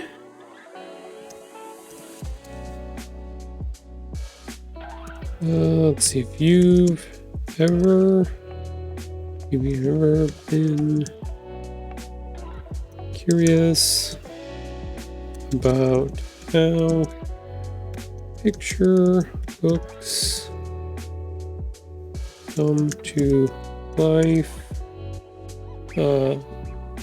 This is your chance to see the whole behind the scenes process in real time.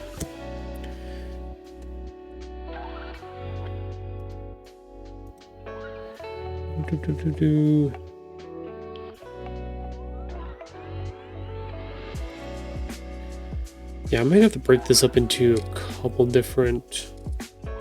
Like, I don't mind that one that are put together already. I kind of like this one a little bit better.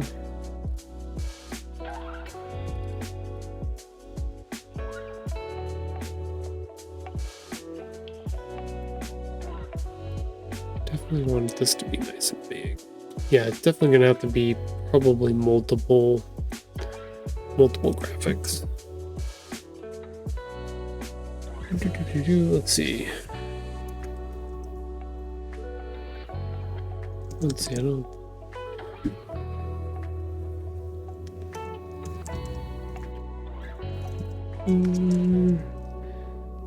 How do we spell that?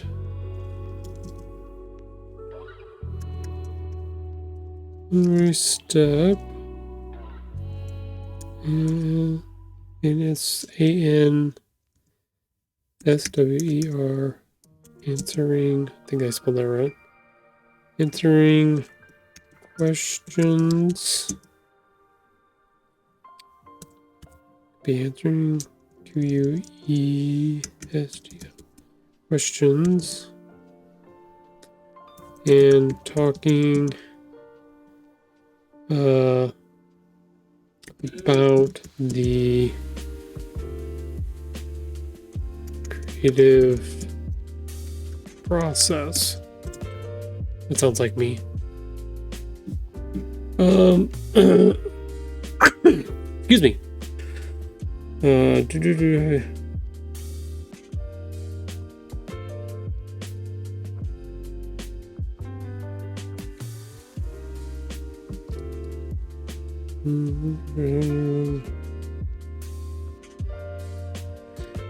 think these are this.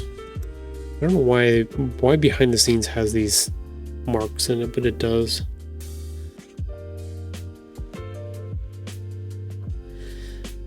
Okay. Curious about. Okay, so what information do we have that is redundant here?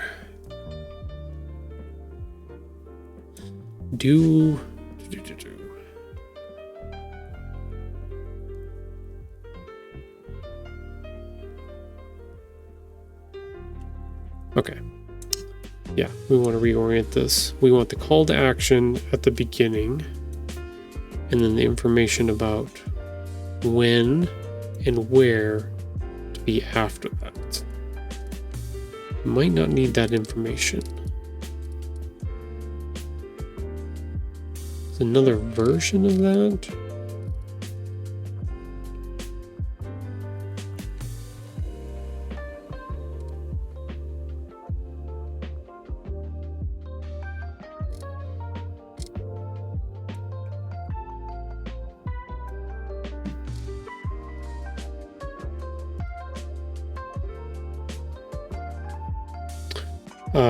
We should probably add Mrs. Tahoe to that conversation and we'll just put animal. You know what I will do, Alex, for our Dungeon Protocols friends? I'll just add a new channel in, see if it'll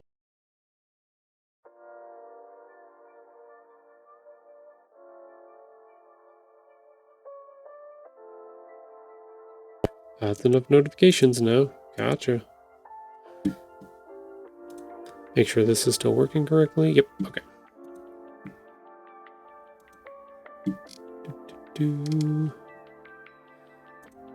What I'll do...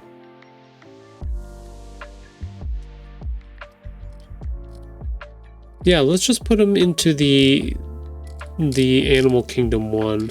But I'm going to change the name of it though.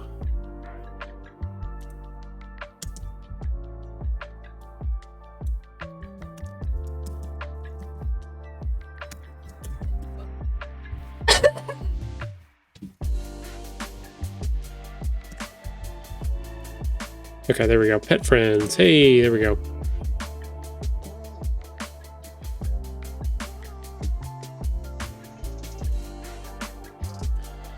So let's start putting our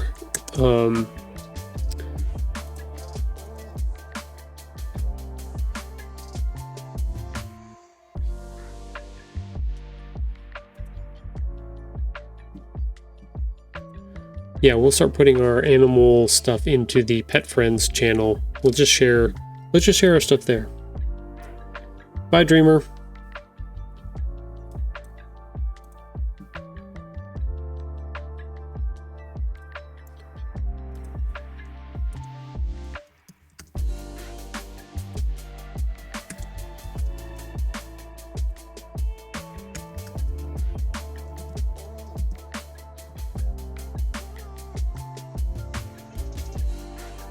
Let's see. We want. There it is. There she is.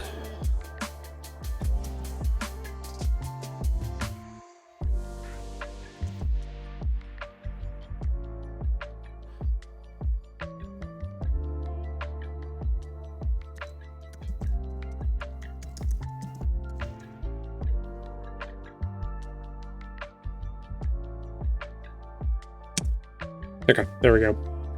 That should help with that, so then we can share all of our stuff across, and our pet friends get shared for everybody. So, okay, we are working on this, but we have a couple of things. We do have ads coming up here in about 2.5 minutes. It should auto connect us again straight to our banner and stuff like that, but just in case there are anybody new here, me, every hour we run 3 minutes of advertisements. Part of the perk of being an affiliate on Twitch is you get the ability to do that. You, as the channel owner, you gain a little bit of money from the ads that run. I think on average I get about like 30 cents for average of maybe 10 viewers, give or take. So it's not a ton, but it can add up to a lot depending on how many people are watching, how often you stream, stuff like that. But at the same time, anytime we get subs or bits or anything like that that are donated to the channel or used on the channel, all of that stuff goes back towards supporting this book project. So it helps with buying ISBNs, helps with buying preview copies of the book, making sure all the print stuff is correct. It helps with a lot of those types of things. So helps get us into local events as well. So thank you, Alex, for contributing your points towards our challenge. But during our little 3-minute break is your opportunity and chance to go get a snack, get a drink, go to the bathroom, go pet your own puppers or your own kitties or any of your other pets that you have. And then we pause whatever we're doing on the stream so nobody misses anything. And then once those ads are done, then we come back and keep working on stuff. So kind of the idea.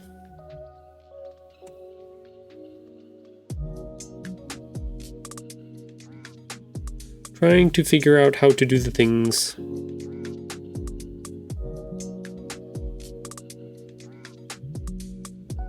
Hopefully. Okay, so Firebot should do all of the stuff here.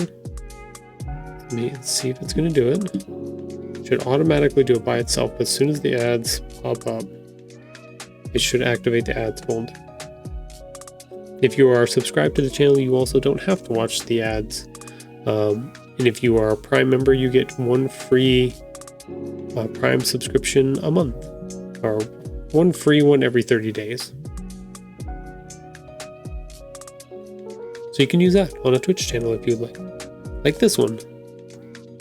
And we get a little kickback from that, which is nice.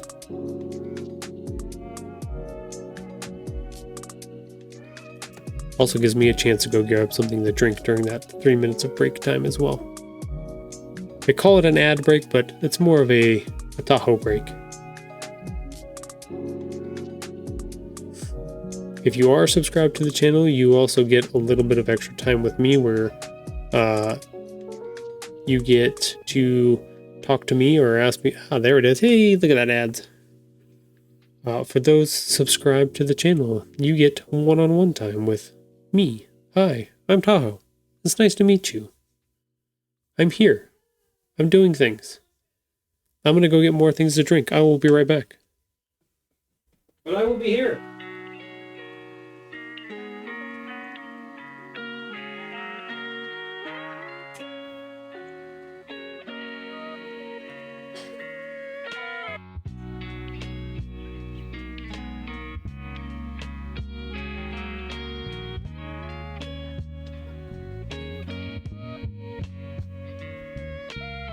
going out to the recycling. I'll be back.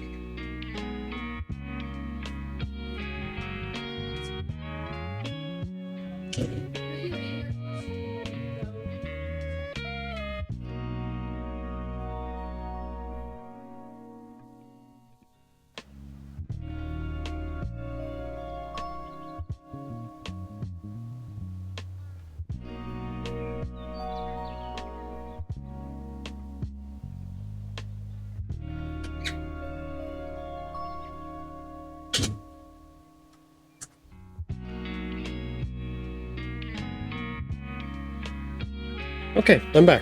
I'm here. Oh, I forgot my juice. I'll be back.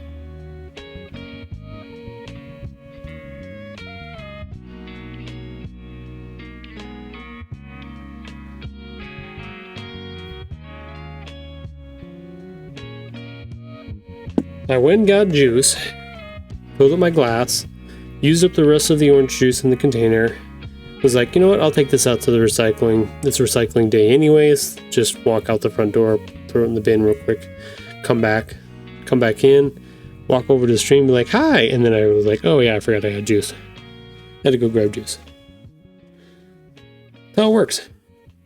That's life. This is live streaming. You get the fun.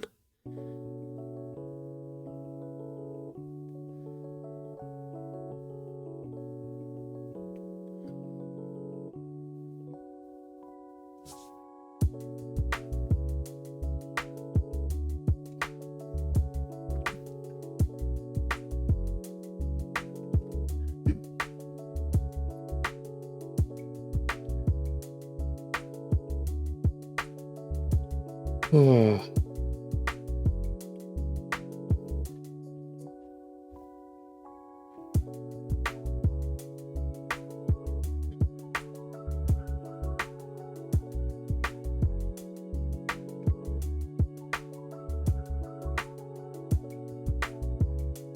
All right. That's the timing on that. Let's double check our ads on the iPad. See, the iPad still says there's 21 seconds left.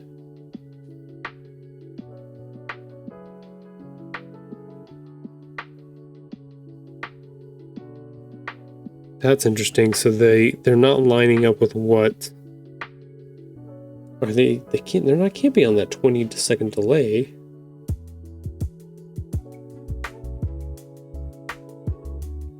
That was just about like 20 seconds off. Like they're not.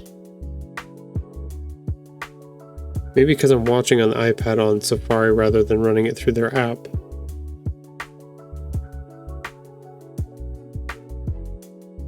I know if you're watching online, you're probably fine. If you're watching on the Twitch app, you're probably fine. If you're watching through Safari on a iPad or through your phone, it's probably a little funky, I would assume. A little off. Maybe slightly delayed. Hello, daughter. Welcome back. Do you have mangoes for breakfast? No, I had a roll. Oh, you had a roll and mangoes for breakfast? Congratulations. Oh, what about? Well, there's nothing about it. You're good. Hi. Good morning. No, Creamer just called. Yeah, she called you back. Welcome back, Sonny. To Mama? How is she doing? She's doing good. I think she said she's gonna go let in a couple more people and then she'll probably be home. Okay. Sounds like a plan. I told her my school schedule. Yeah. That you're so happy with? You're gonna know so much Spanish. It's bueno. What about him? I want to know if he has honor Spanish or not. Your brother? Tu hermano? Sí.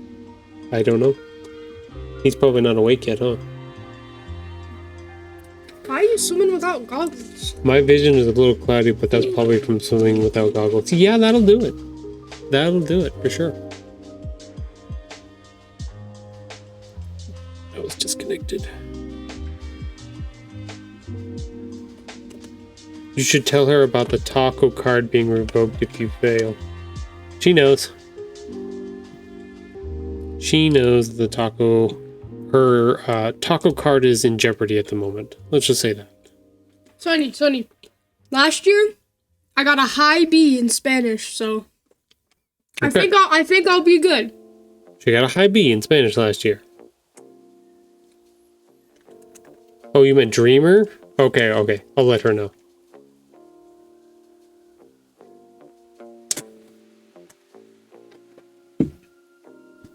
So if you fail honors Spanish, you never get to eat tacos ever again. That's if you fail. That's complete fail.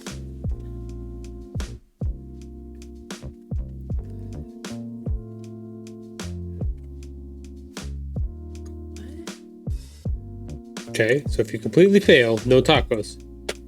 We're shaking on this? I won't fail.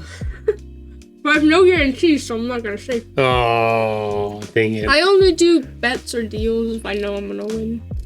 Yeah, I know, you're very much like that. I did to Jeff once.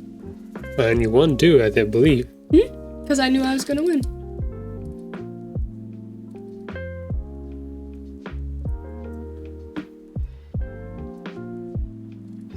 Let's see. Yeah, but a picture books come to life. This is your chance to see the full.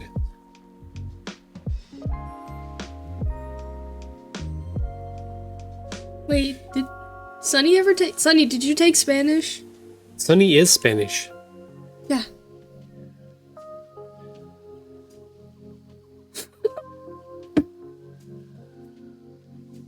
Went Asian for a second there? I mean, you do work in a Chinese restaurant. It makes sense. I did take Spanish. Do you remember what grades you got in that Spanish class? He better have gotten a good grade.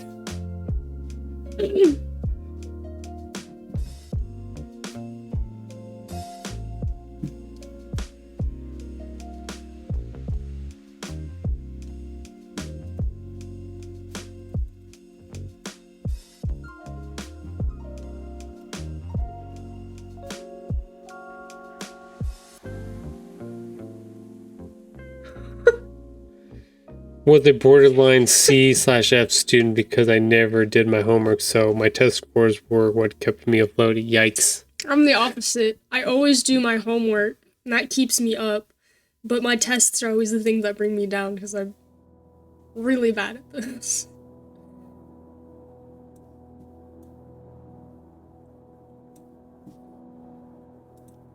Hey, at least if you pass, that's fine.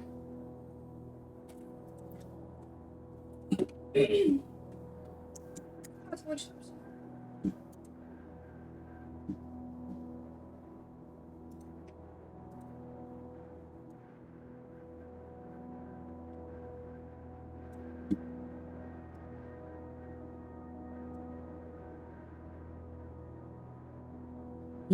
Let's do that. Let's close. Don't save. Do save.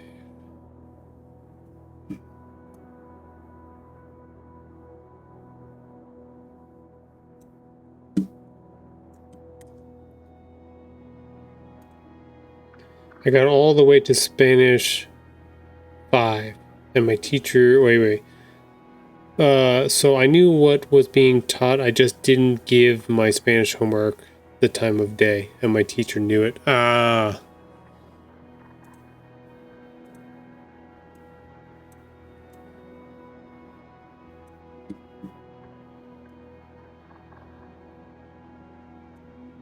So I'm assuming this was Spanish was not something that was in your house growing up, I would assume.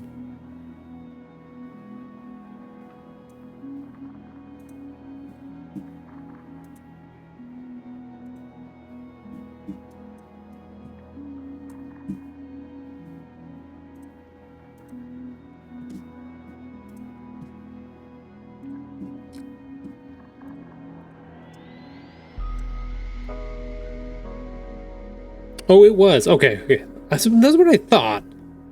You said you were a coconut. I was just like, Okay, I'm getting confused.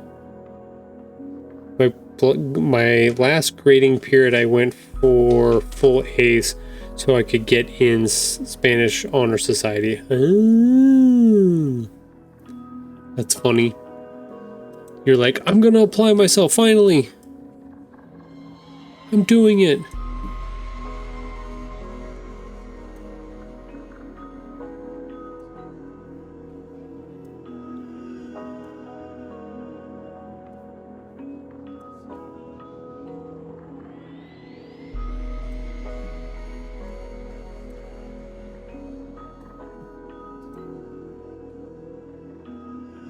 So I graduated with that under my belt at the last second. That's funny.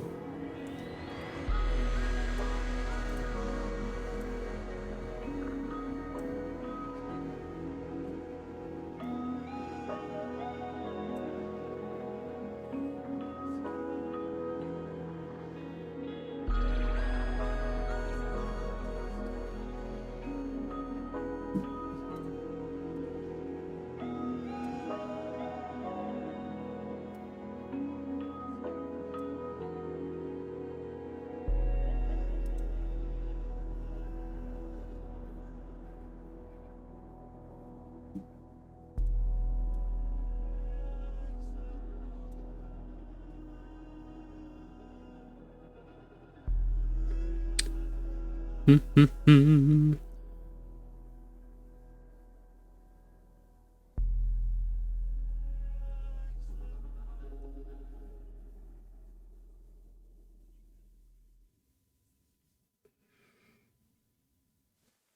to think what I want to do here.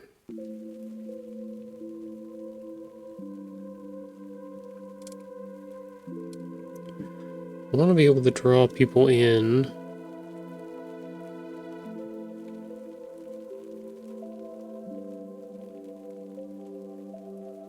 This is a good call to action. I need the information about where. Here's the where. We need to know when.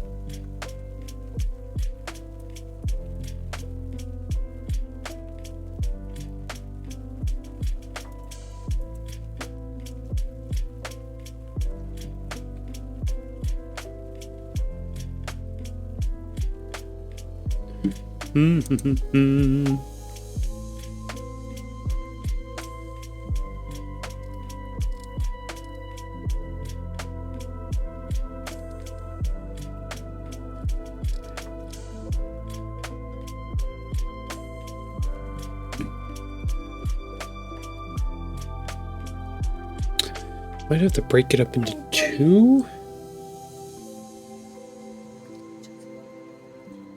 He's got an eye boogie or boogie boogie? It's all down his face?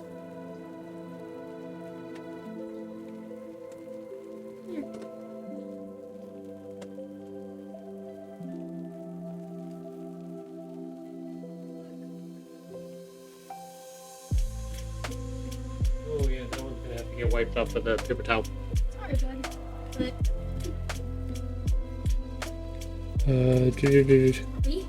I would have taken French, but they only offer 2 years of that. I remember I did the same thing in college algebra my freshman year of college. That's funny. You were like, I'm not doing anything until it's absolutely necessary.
Yes.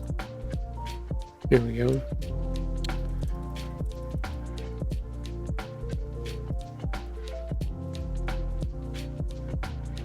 Too small.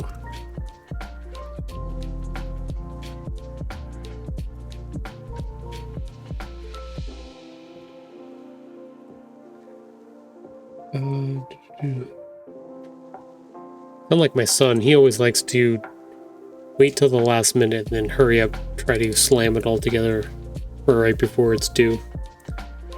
Or do it backwards, and if a teacher is like, oh yeah, you can come talk to me about, you know, late work or anything like that, or stop in on at lunchtime and fix X, Y, or Z, he will use every single one of those at the last minute to get done what he needs to get done.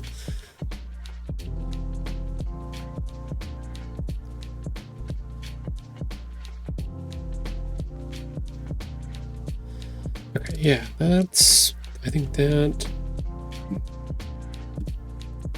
that'll work.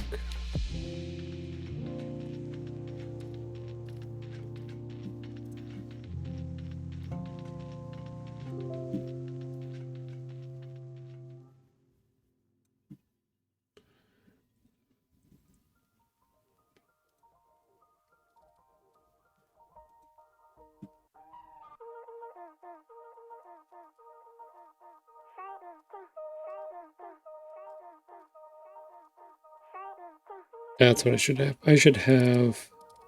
Okay, so Stitch Tales is on there. Okay, cool. I was like, I need a graphic of the title of what I'm working on, otherwise it doesn't really mean much. Here is... He's screaming in the background. I think my filters are good enough. I don't think anybody can hear that right now. There you are.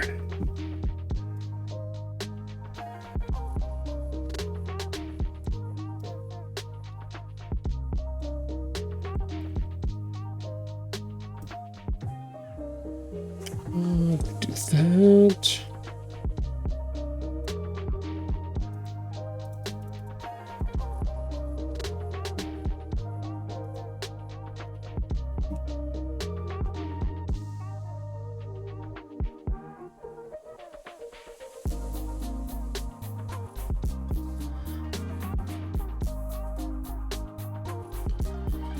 Okay, I think we have a basis here. We have two graphics. I don't think this one's going to work. I'm going to keep that there just in case, but I think these two kind of get across what we want.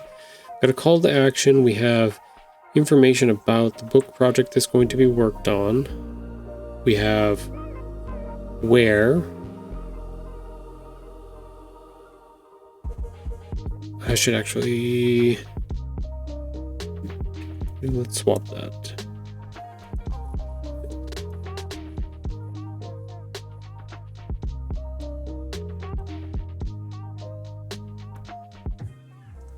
Wrong one. This one. We have when and where.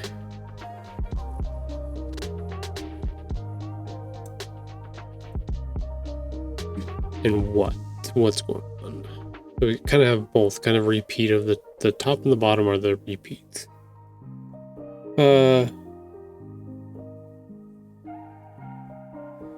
My teacher was like, you won't pass if you don't do the homework. What did I do? I aced every test with bonus points and finished the semester with an A. Yeah, that sounds petty. Like you were just being petty. You're just like, okay, I'll do it anyways.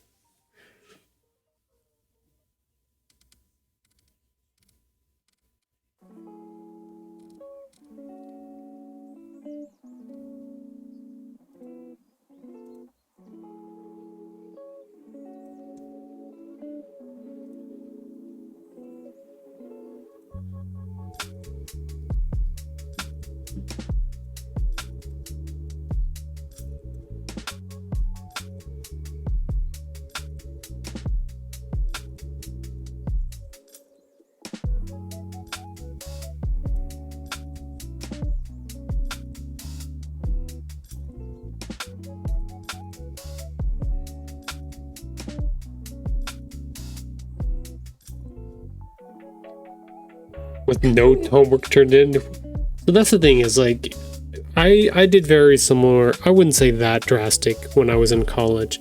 But if there was a syllabus and they told us exactly what the breakdown was of how to get the grade that we wanted to get, and it wasn't like on a scale or weird curves or whatever like that, they're like, no, if you execute X, Y, and Z, you will get an A or B or whatever it is. If you complete, everything, you get super A, you get, a thumbs up and a pat on the back. You can do that, extra credit, whatever. But like it's all of these are all of the homeworks. These are the 3 tests, and these are whatever, and these are the point values associated with each of those things. So I would calculate and be like, okay, if I'm going to do shitty on tests, kind of like you did, where I would look at it and be like, okay, so I just need to focus on completing all of the homework, all of the projects, all of that stuff, and that will get me at least a minimum of a C, which is a passing grade. Anything past that that's with, like, if I got zeros on the test, it's like, okay, so I can pass the class if I just get everything, which is the base stuff, done. And then any extra stuff that I get on the test that I do well on, that will boost me to like a B or an A, depending on if I do good on that. So it's just like, whew, then I could relax and take it easy and be like, okay, I know what I need. I know what the important thing is to complete in here. On one of the tests, I got so much extra credit because I didn't listen to the directions when she said, don't do this problem, we haven't covered it, and I got it right and had all the work shown. Wow. You're an overachiever.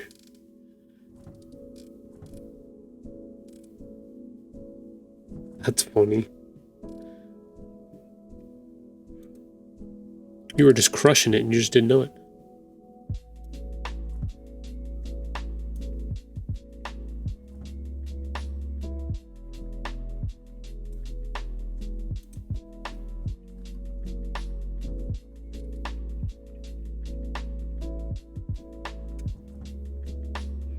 I usually just do my best when under pressure. Yeah, that's fair. A lot of people work that way.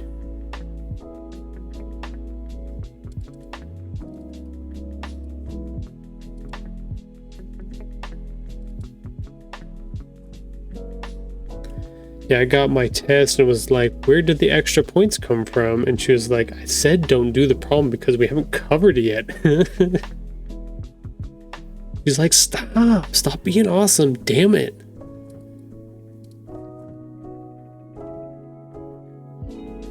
I was like, oh. Queen or Vanilla Ice? Or whatever his name was. Wait, this is random. What happened here, Alex?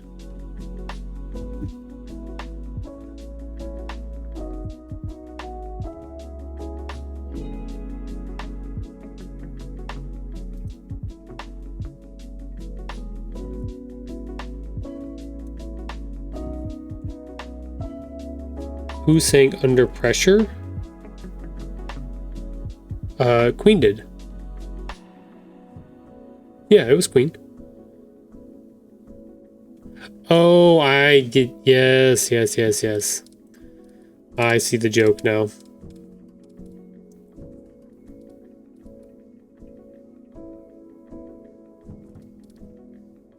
It was Queen for sure. Ice Ice Baby was the they redid it. It does use the same, yeah, but or similar. I don't know if they won that lawsuit or not.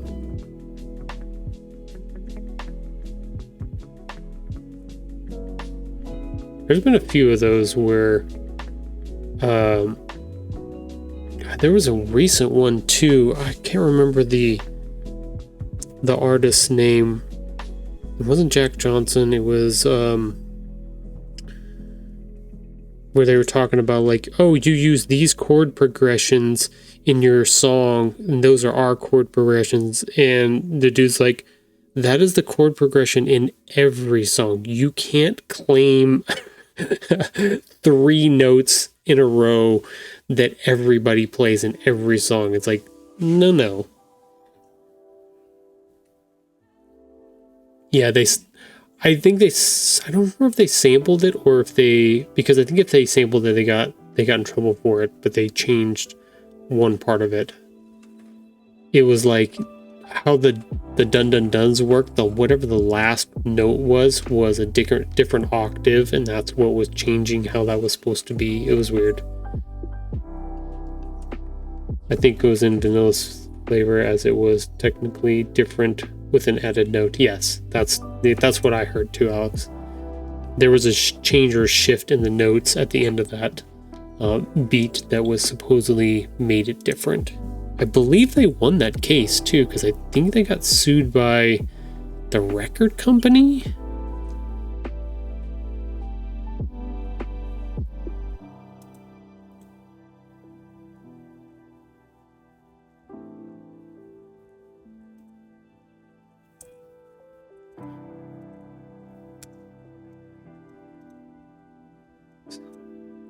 Three of them now.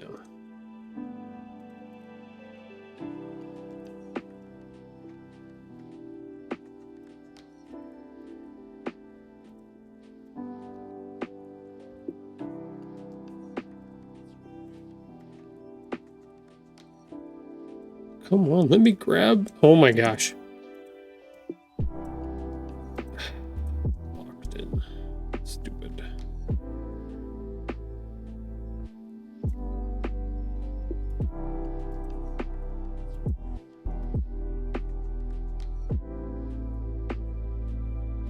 They sampled Blue as well. Yeah, I'm okay with, like, I know a lot of samples have been put into circulation again recently because the statute of limitation is slowly fading on a lot of the songs from 80s and even the 90s now. So, like, a lot of those songs are being flipped again and put out there. What was the one I showed Mrs. Tahoe yesterday? Let's go look at, see if this fucks up my Spotify or not.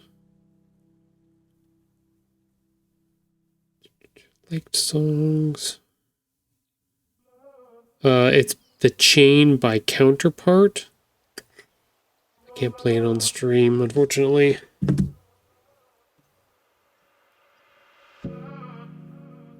Samples have always been a gray area. So as long as they're old enough, it should be fine, because that after a certain amount of time you don't, it becomes public. It's kind of like Mickey Mouse right now. Mickey Mouse is part of the public domain. You can use him for anything. Snoopy is part of the public domain.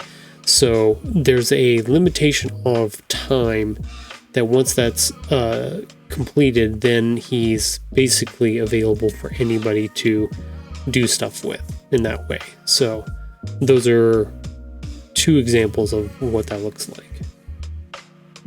That's why if you've been to any stores or any conventions or anything, you're seeing a lot more like Snoopy merchandise and stuff like that. It's because that limitation is no longer applied. It says that you can't use his that style or that character for anything. It's public domain now. And some of them have different deals, like some of them are when the last living member of whoever created its family passes away, and there's no legal heirs, then the copyright goes into public domain, or there's different rules and laws for how that works. Technically, it depends. I don't know how the rights holders work on songs that are in the public domain space, because music is a little bit different compared to characters and images, graphics, paintings, stuff like that. So the music industry has a pretty good grip on music. If they own it, they don't let it go. So Taylor Swift is an example of that when she produced that first album of hers, it was owned by the production company, and they, even when she got mega popular and stuff like that, she's like, I would like to buy it back from you and have it for myself so that I can use it and do what I want with it in the way that I want it to be done. And they said no. They said, you can go fuck yourself. We own this. This is ours, kind of thing. And she was like, all right, cool. I'm going to re-record the entire album myself and then republish it, because then it will be mine. And when she did that, she basically, kind of like a stock market, she flooded the market with this new album, which was a re-recording of the other one, to the point where the sales for the old one just died. And then they're like, fine, we'll sell you, but like, it was this year that they're like, fine, we'll sell you the rights to your original album. Stuff like that. It's just crazy. She found a creative solution around their bullshit, but at the same time, it's still bullshit.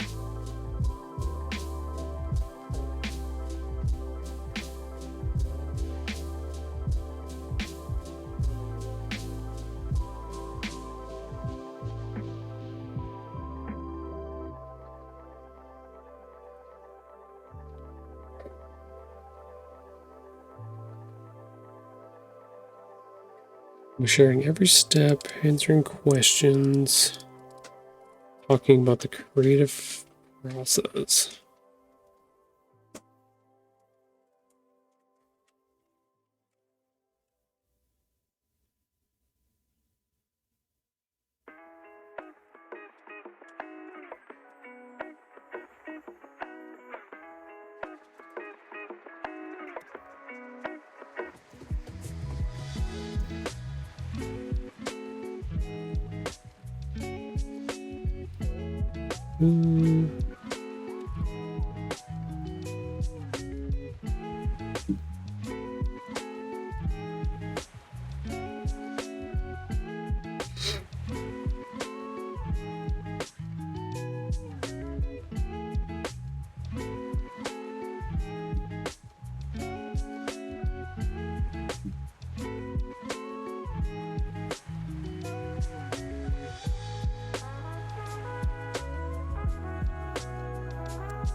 Monday, Wednesday, and Friday. That's not 9 a.m. to 12 p.m.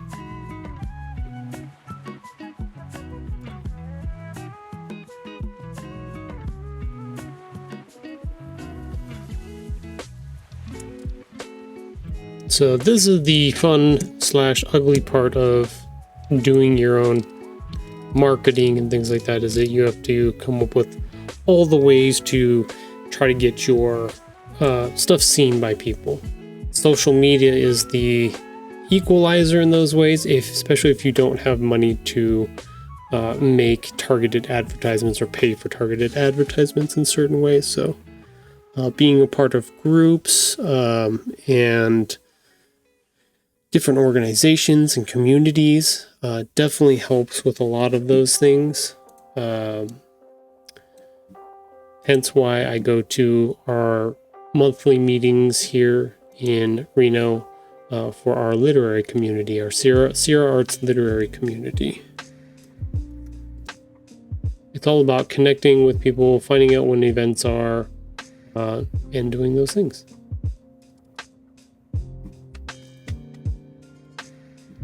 Being a good community member, right?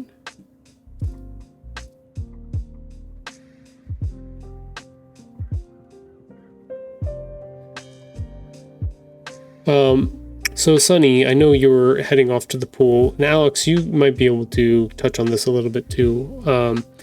Now that I've got the Firebot, StreamerBot connection working, what are some of the commands that you guys would be interested in seeing or having available in chat on the stream? Hopefully you caught that, Sunny. I know, like, the lurk command I have right now, all it does is display an image, or not an image, it displays a text on the screen, but is there... Ooh, got my half mile done in roughly an hour, nice. Is there other functions that the lurk command does in other streams? I think we were talking about that with Inverness last time. I wasn't quite sure.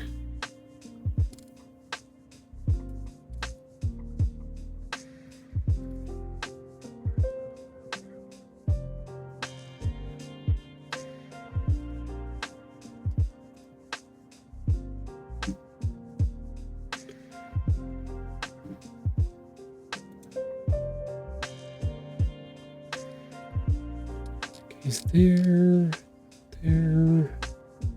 Nah, I think it just lets the streamer know you're here to support. Gotcha. Yeah, I want to look to see how that's implemented in other channels as far as the lurk.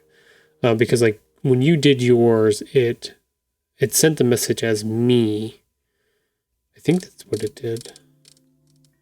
Let me double check on that. Yeah, Sunny Ruth is lurking in the shadows. This is what I put that up there. It was my suggestion for that. You can view the list with me.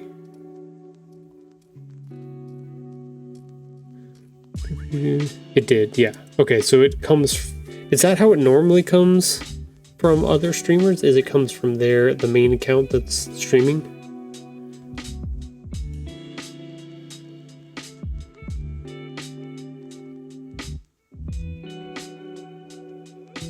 I know if Sage was on streaming, I would ask him because he's messed with us a little bit now too, but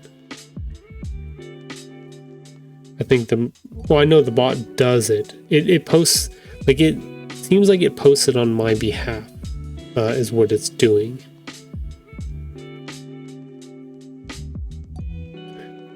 Oh, you know what? I think Mr. Jerf was telling me that I can actually name it something different so that it will... I'm gonna have to look into that. Okay. I think there's more versatility there. You can actually have it come from... That's what it is. Okay.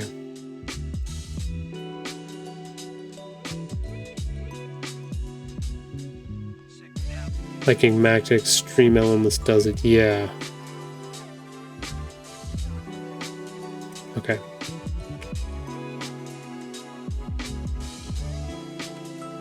Okay, well, I'll have to look into it and figure it out. I think I can change that, but simply, like, this is the first test of making sure that this even works for the stream and that it actually does the commands and things that I'm looking for. So that's simple test that it connected and is actually working, so that's good. I can do more fancy stuff with it as things come up. It also gives me the ability to do some of the, when the redemptions come through for people using their treasure buttons, their streamer points, I can have other things happen when those things go through too. So I know we talked about a little while ago the little game that I was making with the little marble run. it could possibly activate that too, because there's commands and things. I think it's, what do they call it? There's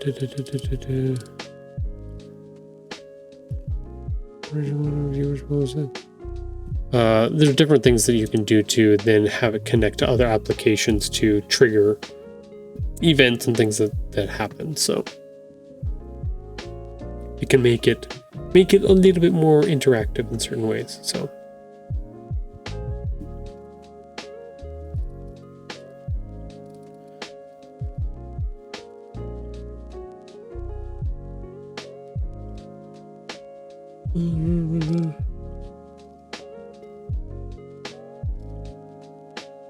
yeah, I think we have a basis for what I want here on these announcement graphics.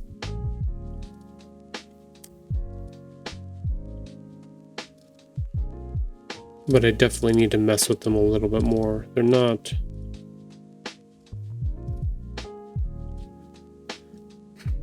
I think I want to get rid of this stuff. Maybe. I don't know.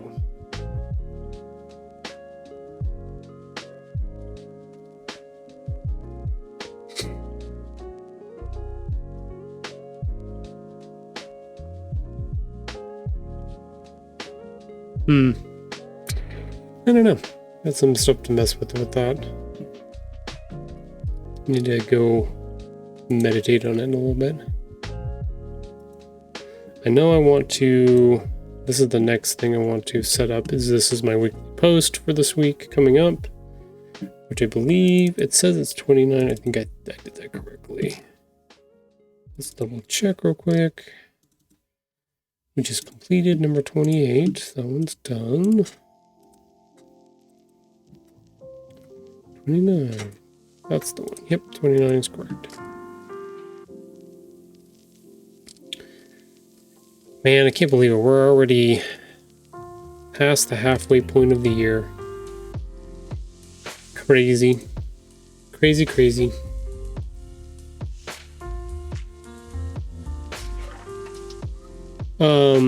Let me look at a couple other things real quick. We're doing a lot of background stuff at the moment. That's fine.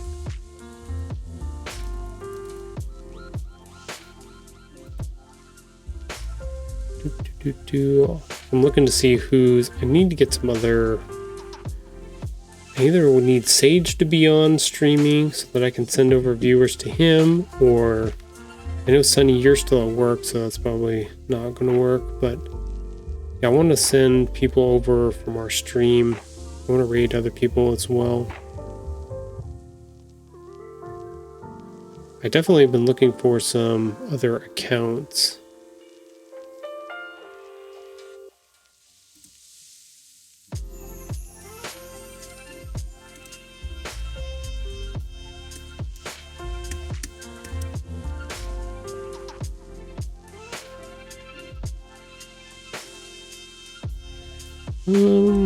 There was an account that I was following, but I don't think they're streaming right now.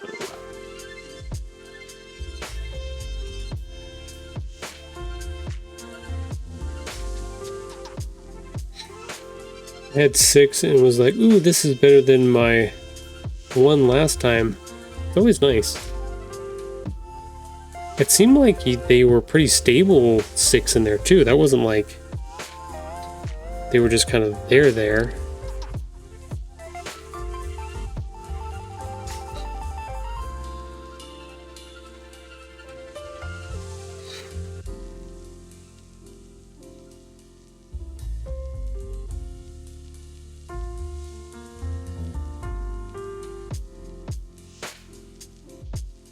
Yeah, that's the thing, is I don't want to shuffle people off to a random channel.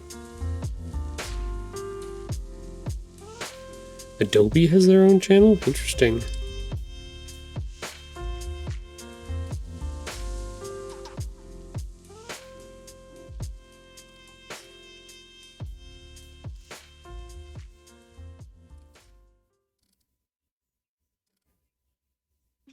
The interesting part is I'm kind of... What I'm working on stream is kind of unique. There's not many other people doing something like this on this platform.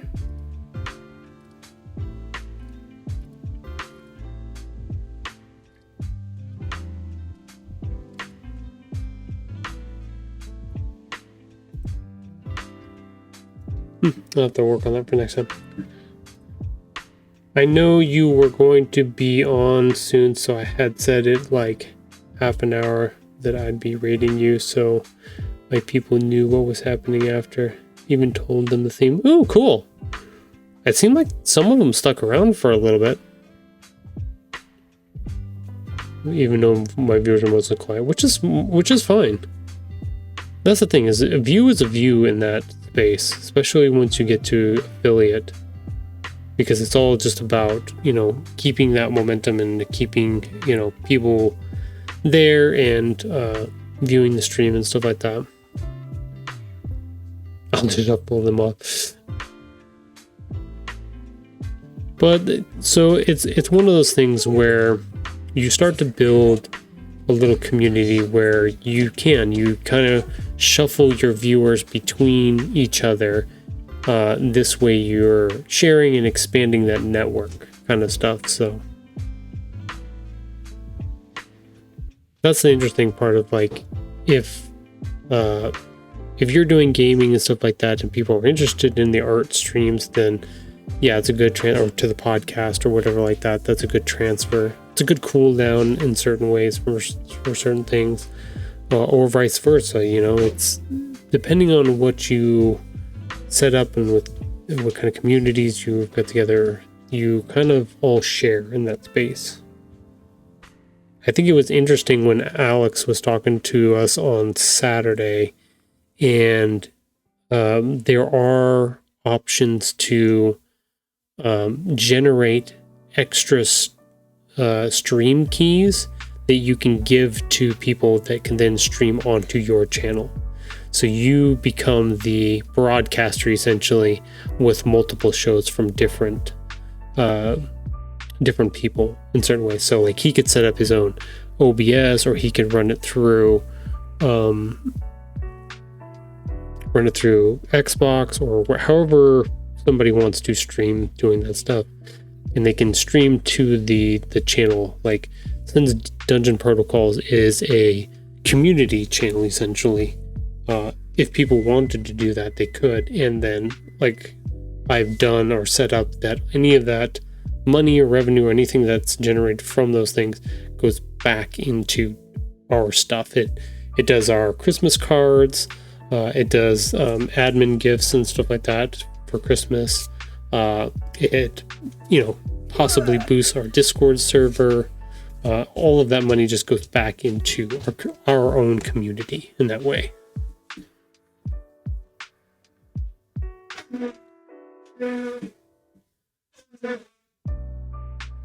I hope daughter's nose blowing is coming through on the microphone. It registered, but no, don't be sorry. That's all part of it.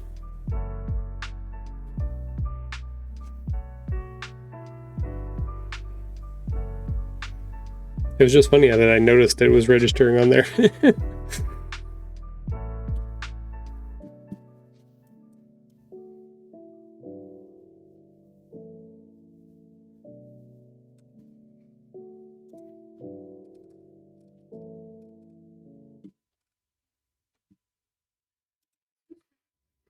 Back again?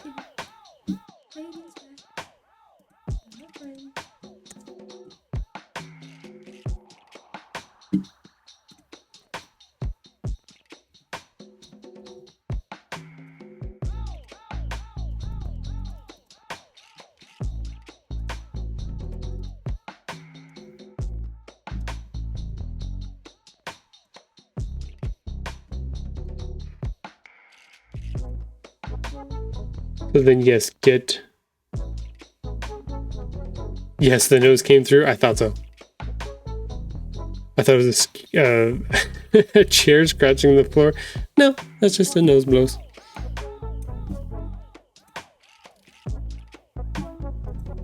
Look, we don't mess around here. When we blow our noses here in this house, we blow our nose.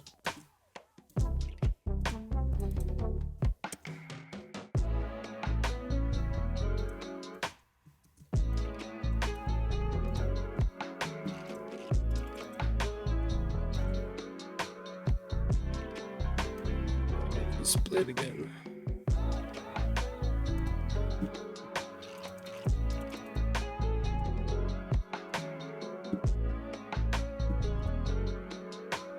Why do you keep splitting like that? That's so lame.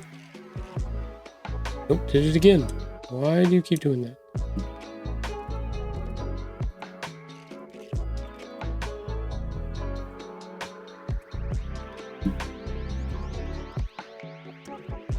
Okay. Make some kind of modified versions of these for these slides.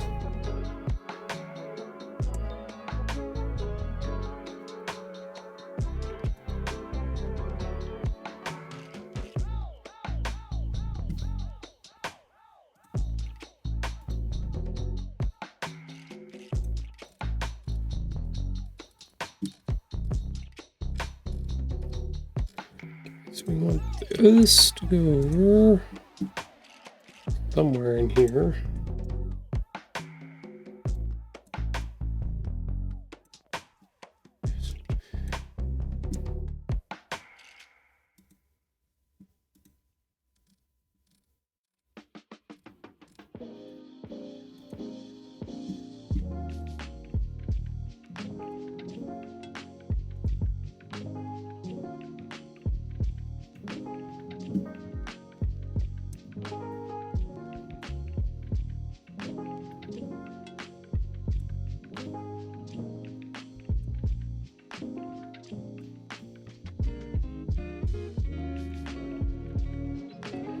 Something. I'll figure it out.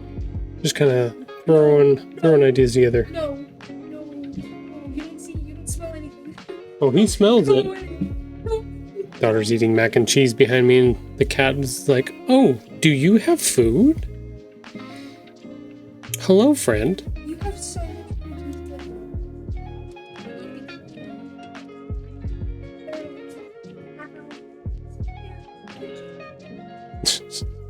Now they're fighting behind me, so there you go. All right, let's go back to Illustrator for a second.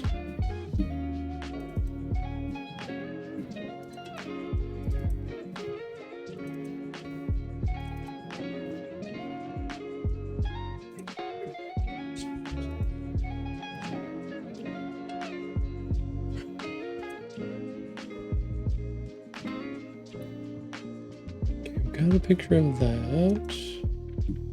I'm not going to save it because we don't want to change any of the stuff that's on it.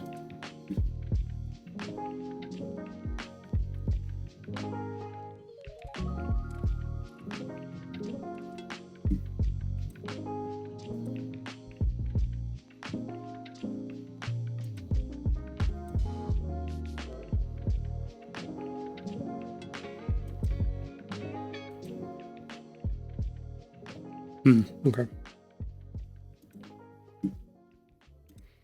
Don't know if I'm going to use any of that currently. Okay, so let's go back here. Let's pull up our weekly schedule.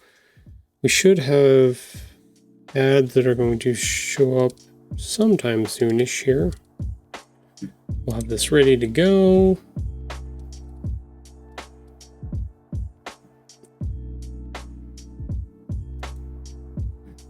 This ready to go, so we can talk about that. Do our final breakdown. Definitely not my best works here so far, but they have kind of what I'm looking for. Saw the live action How to Train Your Dragon last night. I was like, now that's what you call an adaptation. Oh, I was right, adaptation. I'm looking at you, Disney. So was it basically like frame for frame? Like, was it really, really good? It's good to know that they did a good job on it.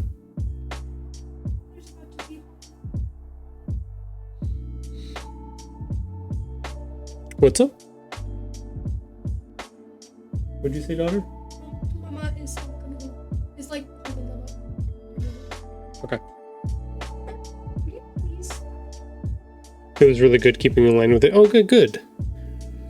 I know, like, when directors and stuff decide that they want to take, liberties with certain things, like making Master Chief take off his helmet and then having a sex scene, it's like, no. How I remember it was frame by frame. Okay, I'll have to go watch it then, because I have a pretty good memory for imagery and stuff like that. So I don't have an eidetic memory like that, but my brain works in pictures, hence why I'm creating picture books. Astride was good, but I think they could have gotten someone that looked more like her. Astrid? Okay. I haven't seen who played Astrid yet, so. The funny part is, like, I knew that they were making a live action, but I didn't really see much of previews or things that they were working on it until almost recently. And then I was just like, oh, cool. And then they're like, it's coming soon. It's like, oh shit, this is way farther along than I thought it was.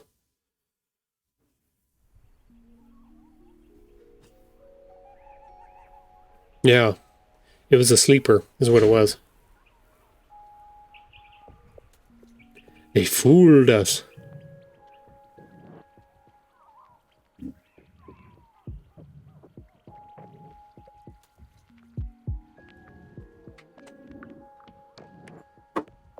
There, we're about a minute before our ads.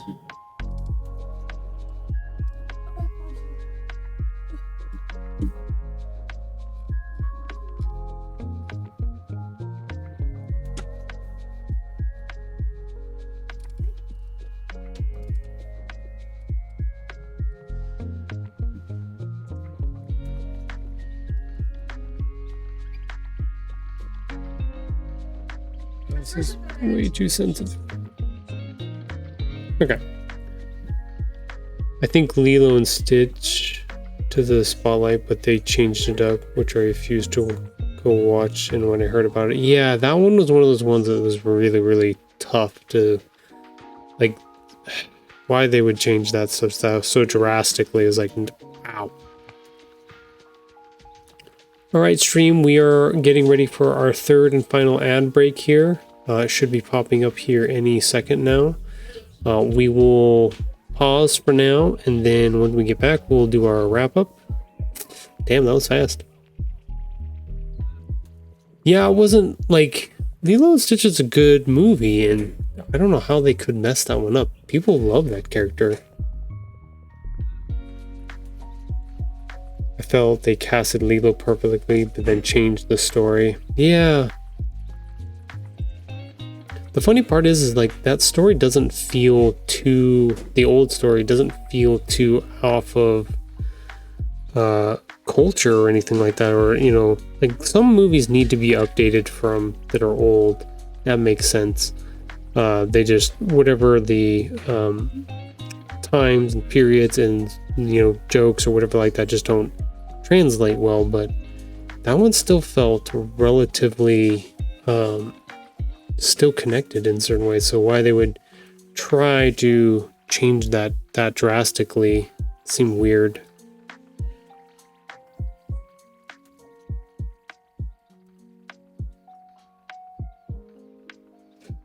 Maybe they had to cut back on some of the visuals or whatever. I don't know, who knows. When some of those directors and stuff get in there and they like take the source material and they're like, that's cute. This says Lilo and Stitch. I'm writing a whole new thing with these two words. It's like, what? The ending, yeah. I heard that was the hardest part. The roughest part, I would say. Oh, sure.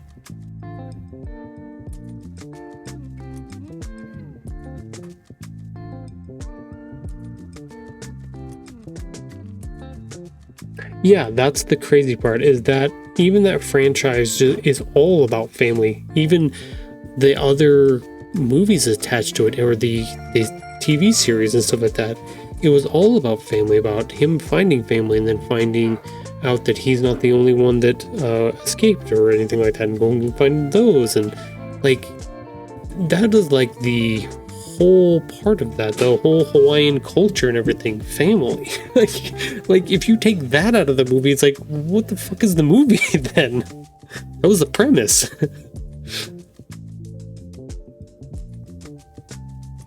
And that's a basic, like, family is a basic understanding of something. Like, it's not a wild concept, or, you know.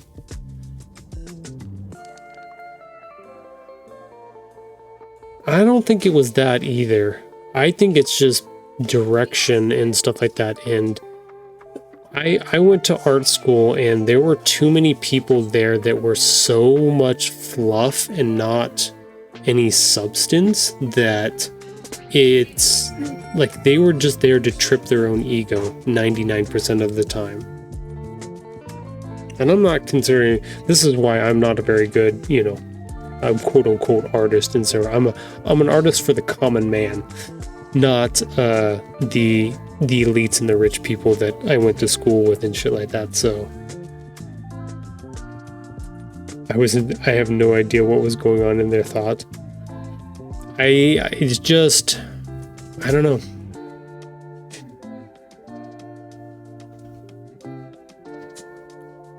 It's just people with a thing up their butt that just,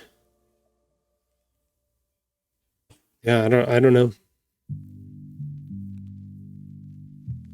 Is everybody in the groove? Well, stick around.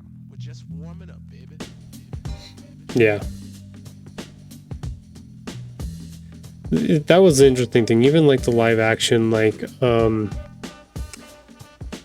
Aladdin movies and stuff like that. Like, it was fun. It was cool to see Will Smith in that space. Nobody can ever take the place of Robin Williams, because Robin Williams is just a crazy actor, improviser, comedian, just like voice.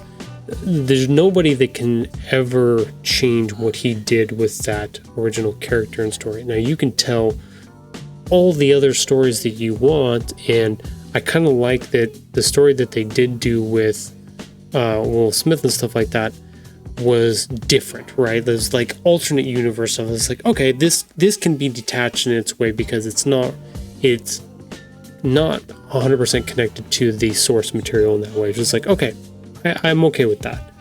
But when they try to blend those two things, being like, oh, we're going to do this new edgy thing, but it's still going to connect to the original IP, it's just like, that's where you're pulling that thread so thin that it's like you're balancing everything so heavily on too small of a piece.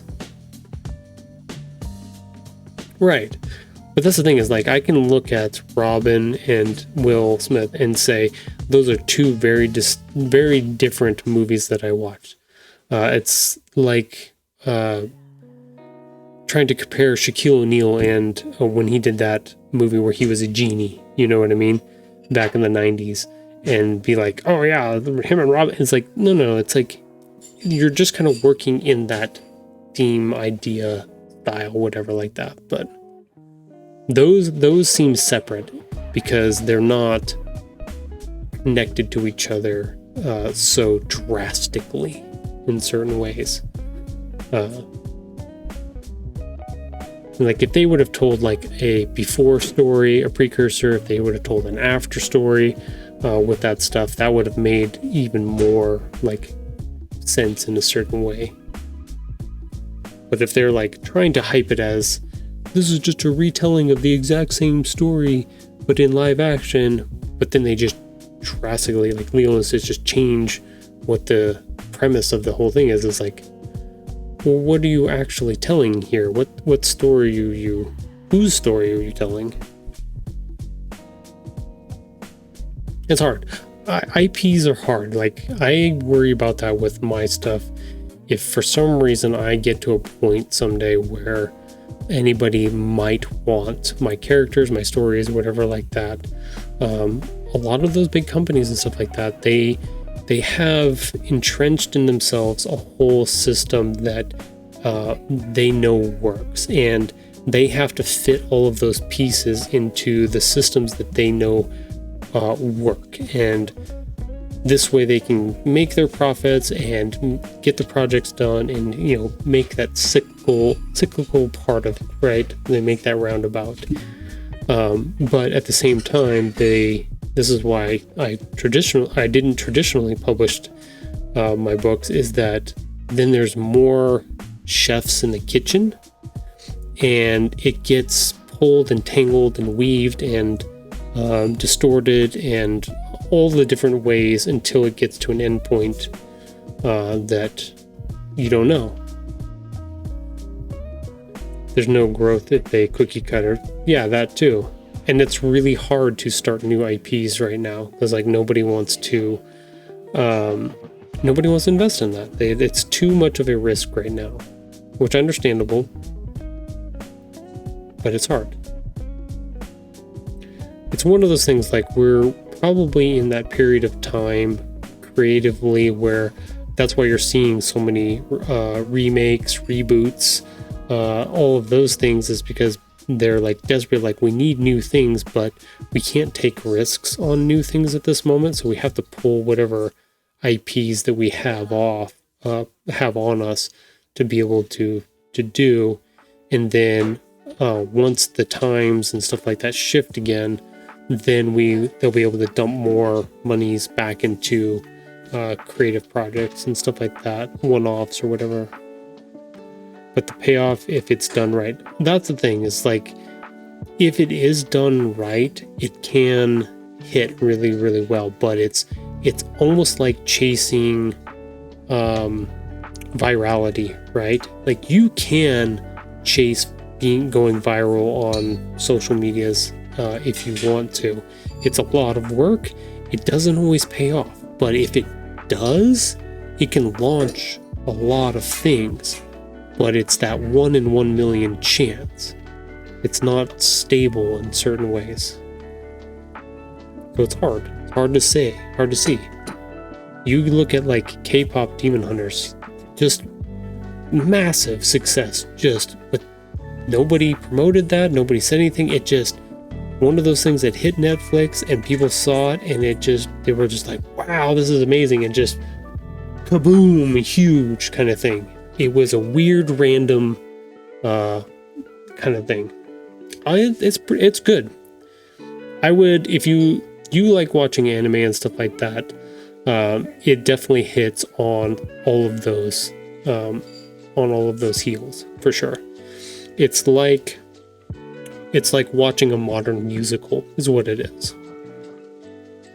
They sing all the songs while they're doing their stuff, and it's good.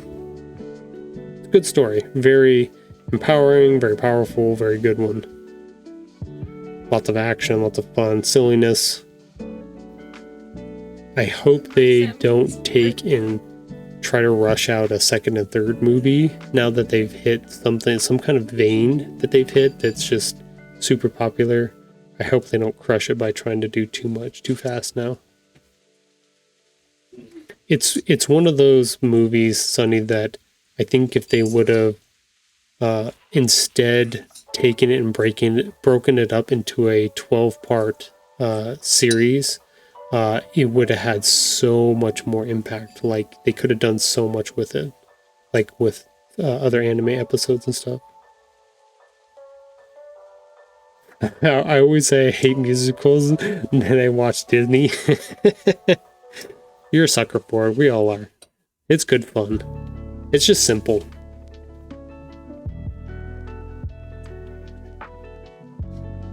I'm rambling on now. The funny thing is I love media. I love watching movies. I love watching shows. I like watching. I like seeing all this stuff. I'm not one of those people that's a naysayer. If people want to do a remake or a live action or whatever like that, that's cool. I know there's an audience for that. There's people that probably want to see it. If I see it and I love it, yay. If I don't, that's okay. It's not may not be my thing. I just love that I love new things just constantly in that way. Disney movies are musicals. They are. My ex showed me that I can never unsee it now. Was the one that showed you that? That's funny. See, I had kids we grew up with watching like Cars and then Frozen and everything else in between. So like there's a huge part of me that really I'm a Disney dad. Like I love that stuff. But I'm also biased too because I like going to Disneyland and Disney World and doing all those fun things too. So She's an AP biology. No, why did you get Because that's the next. You go biology. it's fun. It's all fun. It's all about fun. I'm like, no, they're not. And then the realize sets in and I'm like, oh no, they are musicals. Yeah. Yeah, they are. And some of them are more musical than others, but no, it's a good weave or mix of those two things. Like, maybe 3-4 is honors? it's a good one. I would suggest it. To check it out. K-pop Demon Hunters for sure. Like, I don't know how to get. And thank you for our sponsor for the day for K-pop Demon Hunters. They are sponsoring the stream today. Go watch the movie on Netflix. Out, available now. I'm joking.